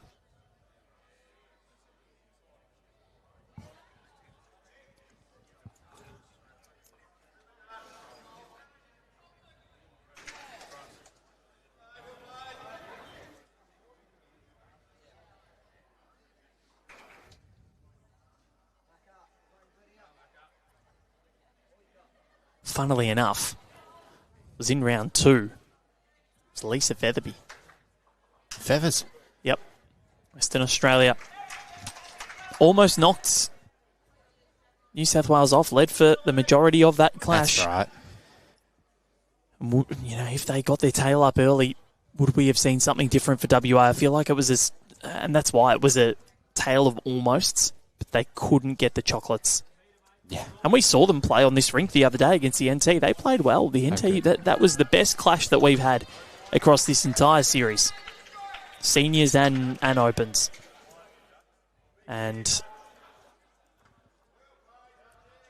Jennifer Parker, Helen Stevens, Denise Kelly, and Lisa Featherby.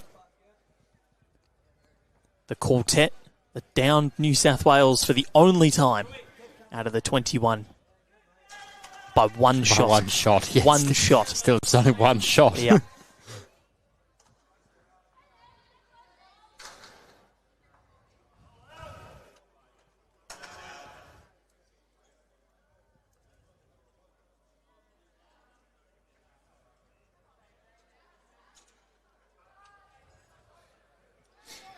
Kerry Cattell also letting us know that it was WA by one shot. Thank you, Kerry. Didn't even need to research it. I'm sure you will be very proud of your daughter. Jessie will be bringing home a couple of gold medals. 3, in fact.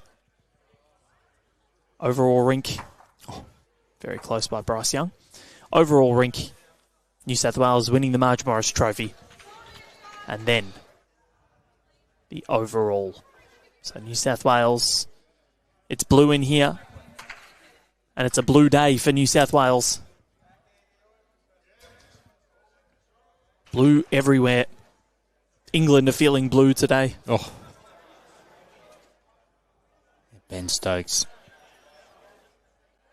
won't be happy. His hometown won't be happy. No, they won't.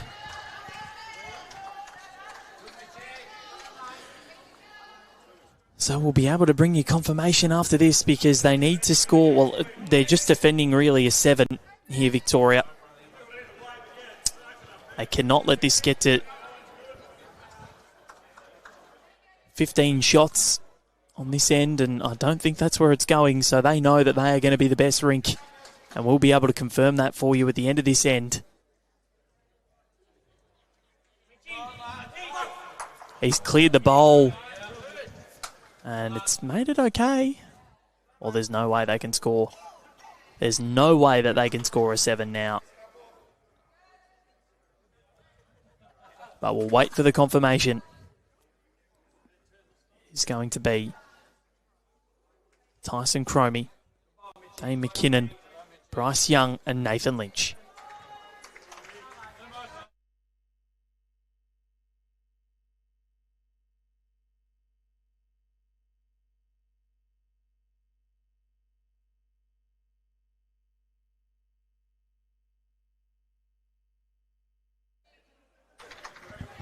So there it is, 2 to the NT. They win another end, but I think we can confirm it now. It's 20 shots with 2 ends to go. That Tyson Chromy, Dane McKinnon, Bryce Young and Nathan Lynch will take home the gold for best rink at the 2025 Nationals at the Australian Sides Championships. Congratulations to the Victorian quartet.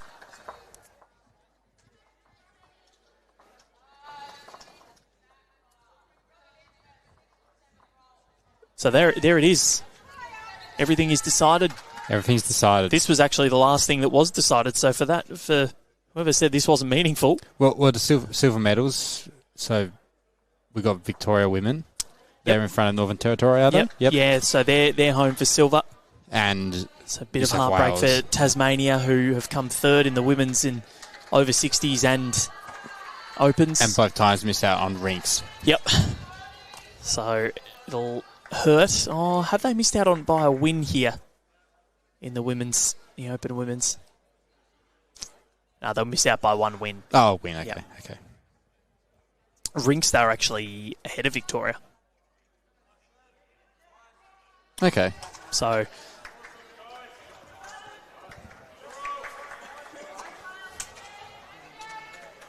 Tazzy are going to jump into third position with their 5th win of the competition. Queensland have finished up their 4-3, so a positive ledger.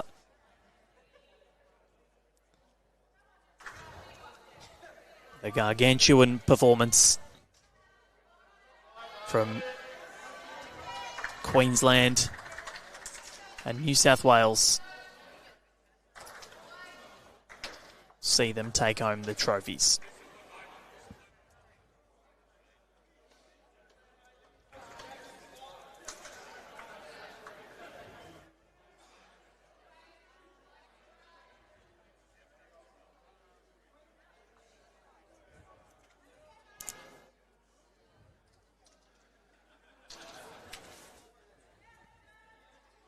Going through the motions here on end number 20. Yep. Well, going through my stats here, yep. Val, and this is my opinion. Dan McKinnon, while we've sung the praises of Tyson Chromy, Dan McKinnon has probably been the most effective. He's got the most ticks. And even that one right there, he's done it again. So for me, he's getting BOG. No, I think I agree with you. Unsung hero. Yep, Tyson Chromy, very close second. And then Adam Hollingworth, he's been the pick for the Northern Territory for me. He's been very good, going over 50%.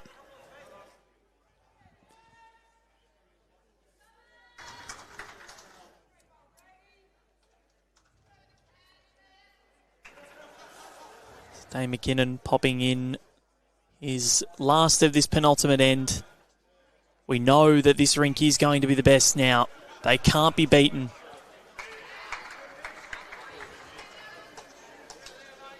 Awesome performance.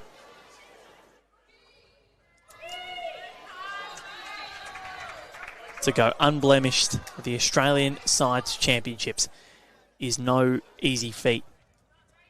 And let's have a look at some of the rinks that they have overcome across their time.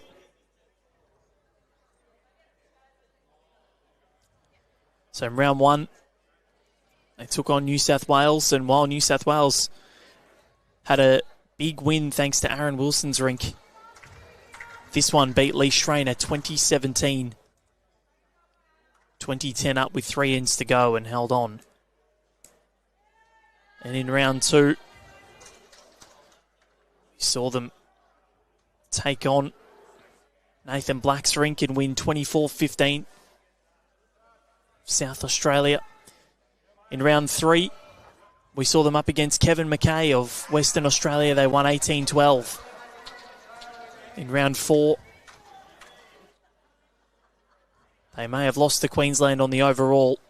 They may have lost 2 rinks, but they took down the Kane Nelson rink 26-13.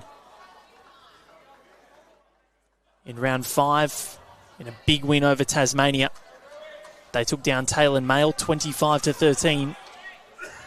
And in round 6 yesterday afternoon, this Victorian quartet took down Sean Robertson of the ACT 28-10. Now they're sitting at a 30-10 victory. They produced their masterpiece at the last gasp. As Bryce Young squirts it back to D-Max Bowl. Yeah, it's great bowling from them, and I mean, this is the climax of their tournament. Sure is. Could hear the moos going everywhere. Is it a moo or an oo, Connor? Well, I don't think a moo's on a different rink, is it? It was moo. Is moo Bryce Young? Possibly. Let's look at how as this one comes down, we'll give you the lowdown of how Natasha Van Eldick's rink was the rink that ended up as the best overall women's rink against Victoria in round 1, 34-9 over Lisa Phillips. In round 2, it was tough, it was gritty, but they beat Lara Butler 24-12. In round 3, they took on South Australia, beat Katrina Green 34-6. And they moved on to round 4 against Tasmania. A grudge match, battle of the unbeaten teams. And while they were in a bit of strife at times, they won 24-21. Round 5 yesterday morning against the Queenslanders. Well, it was a masterpiece. 25-13 against Kelsey Cottrell. And then yesterday afternoon against the Northern Territory, where New South Wales scored 99 shots across the 3 rinks combined. It was a drudging. They ended up winning 30-11 over Colleen Orr. They couldn't bring up a Travis, though. They couldn't bring up the ton, but this morning, Tash finished off with a win over Chloe Morrison, 18-15. So final bowl of the end has concluded. We've got one exchange to go.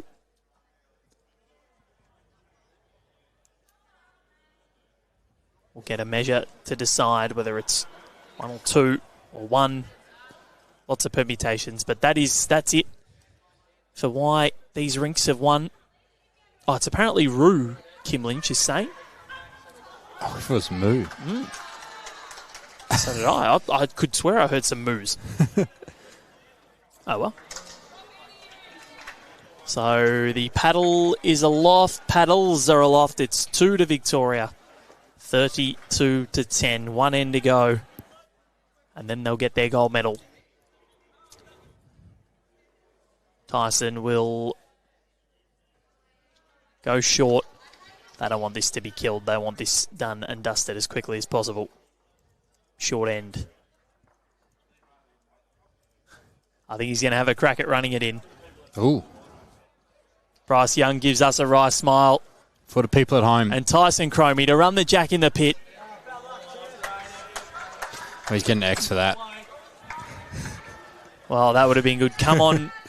Come on, Patrick. He's drawing. He's gone for the draw.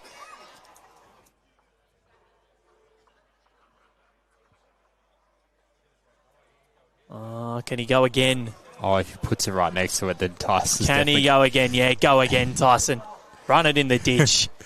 There he goes. The right at home emerging Jackaroo. He's watching. He's close. He gets rid of the bowl. Come on, Patrick. Have a ping. Oh, Patrick's probably going to be on 2 in a second. Does he get ticks? Yeah, he does get ticks. He's put one right on it, really. Tyson doesn't. No, give him a tick for theatre. Theatre. The theatre. Oh, I did say flare. Yep. Oh, I did say flare, but Patrick's put 2 rippers in. Yep. Come on. Have a ping. You can't get 2. Oh, come on, D-Mac. It's not a touch on. Ping it out. You don't want to go down 8.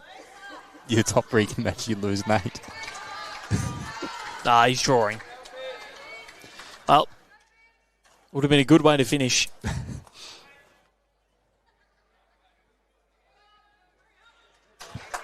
Dane McKinnon. Bog, as we'll call him.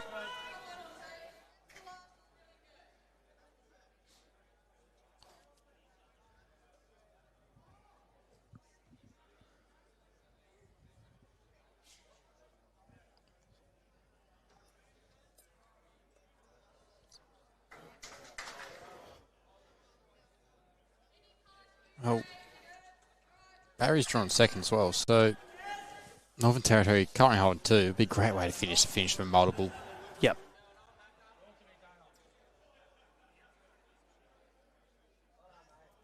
Dane McKinnon. Well, that is a job well done. He can smell the gold now.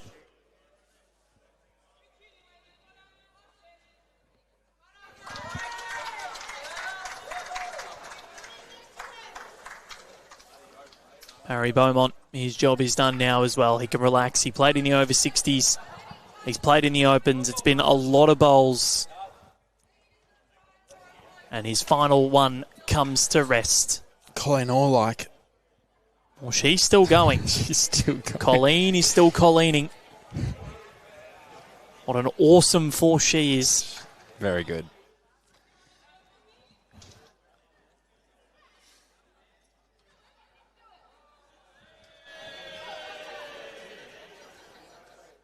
Goes around the back. Come on, gents, just don't kill the end. I tell you what, it's set up nicely for a kill. It really is. That's why I said don't do it. But maybe me mentioning it probably doesn't help. Northern Territory really haven't gone away much this game. So, Adam Hollingworth, one more to come for him. Very good. Match around that 3.5 hour mark. Every single one of these players for Victoria should be so proud. Bryce Young. Bryce Young. Oh, stayed in bounds. Yes, it has. I had my heart in my mouth for a sec, but it's okay. Be hard to kill now. It's very close to the ditch.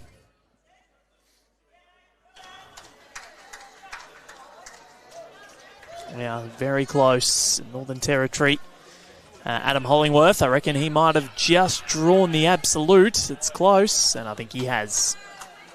So a job well done for Adam Hollingworth. I think he's been the pick of the bowlers for the NT today. Hope you've all enjoyed the coverage as we've got Pudintane, 9656 on YouTube saying, how did I get here? Well, you clicked the link and now you're watching. Hope you're enjoying it, if you are. This is Bowls. And you've arrived just in time for the final ones to be shown. Nathan Lynch trying to clear those bowls. Clear that bowl of Adam Hollingworth.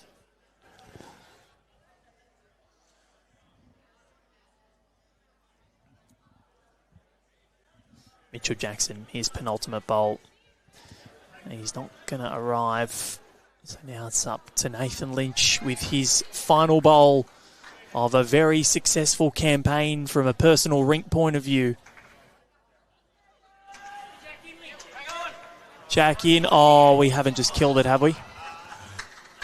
Yep.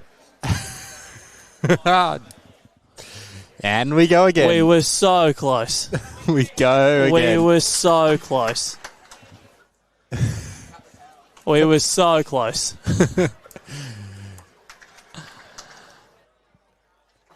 That is rude. They get an F for that. Wait, who killed it? Oh, Nathan Lynch. Yeah. Okay, it's cross. Mitchell Jackson gets a tick. This is the worst rule in bowls. Worst rule in bowls. No, it's not. It is by far the worst rule in bowls. It's definitely not. Game over. Didn't need to do it.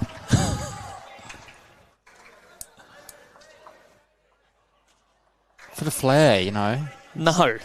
What's about? I'm just glad I did it just to see Val's reaction.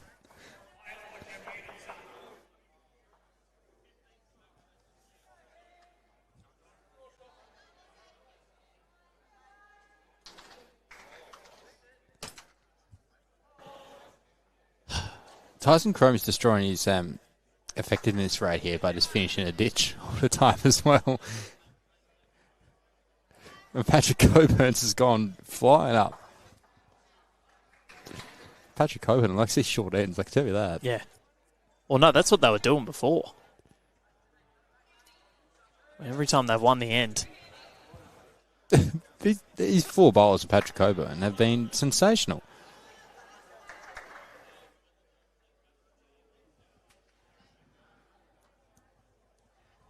It's okay, Val. Oh, we were done. We were done. Fours was done. It's only 11:30. This is an hour earlier than the other days. But fours was done. I didn't have to stream fours again. It was over. Well, I do get the stream fours again. You do. I got Nogga. Oh, you can have it, Connor. Got Nogga. Who's he playing with? Chicken Monks. Is that the actual nicknames or? Yeah, he's Chicken Monks. Yeah, Darren Monks. No. It's Chicken. Chicken Noggers. Rick Omrod, I don't think he's a nickname, and Cameron Norris. Don't know if he is a nickname, but you got Chicken Noggers.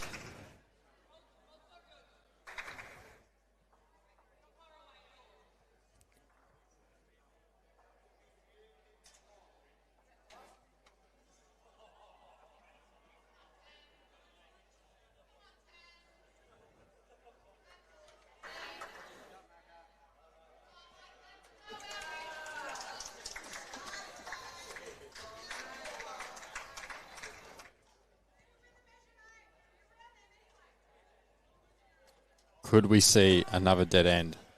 If it is, you're carrying the rest of it. I'm going. I'm done. That's it. That's it. I haven't been ticking you. Patrick Coburn was good. If there was a time limit, maybe I could deal with the killed ends.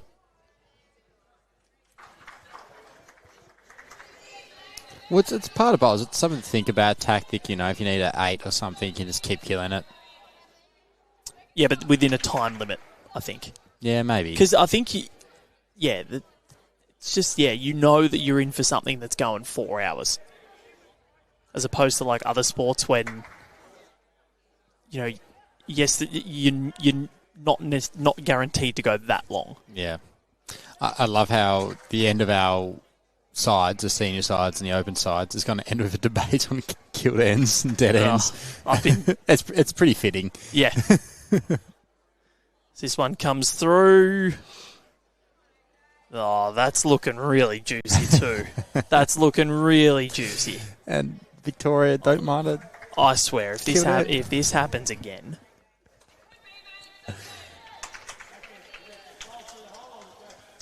Bowl for the whole of the jack. Do not even think about it. If he gets it, do not even think awkwardly about the outside. No, of that. this will be. Watch this happen. Watch this happen. Just because it's me. I don't think he's got enough way to kill. Roo. It's close. Oh, this is going to kill. Nah. No, thank heavens. Bryce Young. It's a very good bowl. As cheers of Roo go around the green at Devonport Country Club. It wasn't Moo. I like Moo more. We'll call you Moo. Well, I've been hearing Snorkel out there as well. That was my nickname. Bowls. Snorkel. Why? Underwater hockey. Ah. Yeah. That makes sense.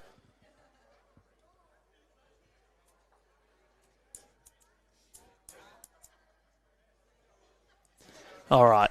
There's 4 bowls left. Come on, gents. Northern Territory have to go for this. They have to hit it. Like even the trail just takes it back to Danes. So I'm sorry, Valent's calling what I see. I know you are. I have to be. I swear if this gets killed again.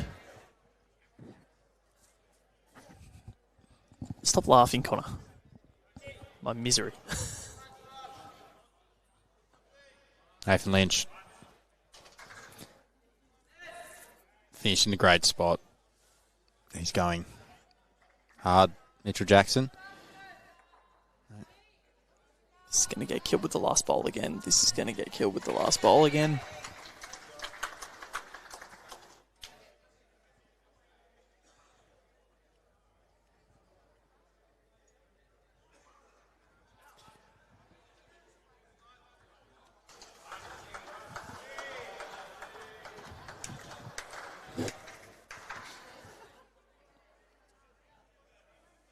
Last bowl, or is it? Or is it? You're good. Or is it? We are good. It's not happening. We don't kill. It's a 4 to Victoria. They win it 36-10, and it is a gold medal on the rink. With their masterpiece at the end, Tyson Chromy, Dane McKinnon, Bryce Young, and Nathan Lynch. 7-0, unblemished. And that is it for sides in 2025. That's all she wrote. It is Ali Shield to Queensland, Marge Morris to New South Wales, best rink to Natasha Van Eldick on the women's side, best rink to Nathan Lynch on the men's side, and overall is going to go the way of New South Wales. Connor, well done to you. Thank you very much, Val. It's been a pleasure being here. Catch you for triples action at the Australian Championships tomorrow. Big thank you to Alex Renzella behind the scenes as well, doing an incredible job on the tools. So well done to him, and thank you to everybody for listening. That's it for us here at the Australian Sides Championships. Goodbye for now.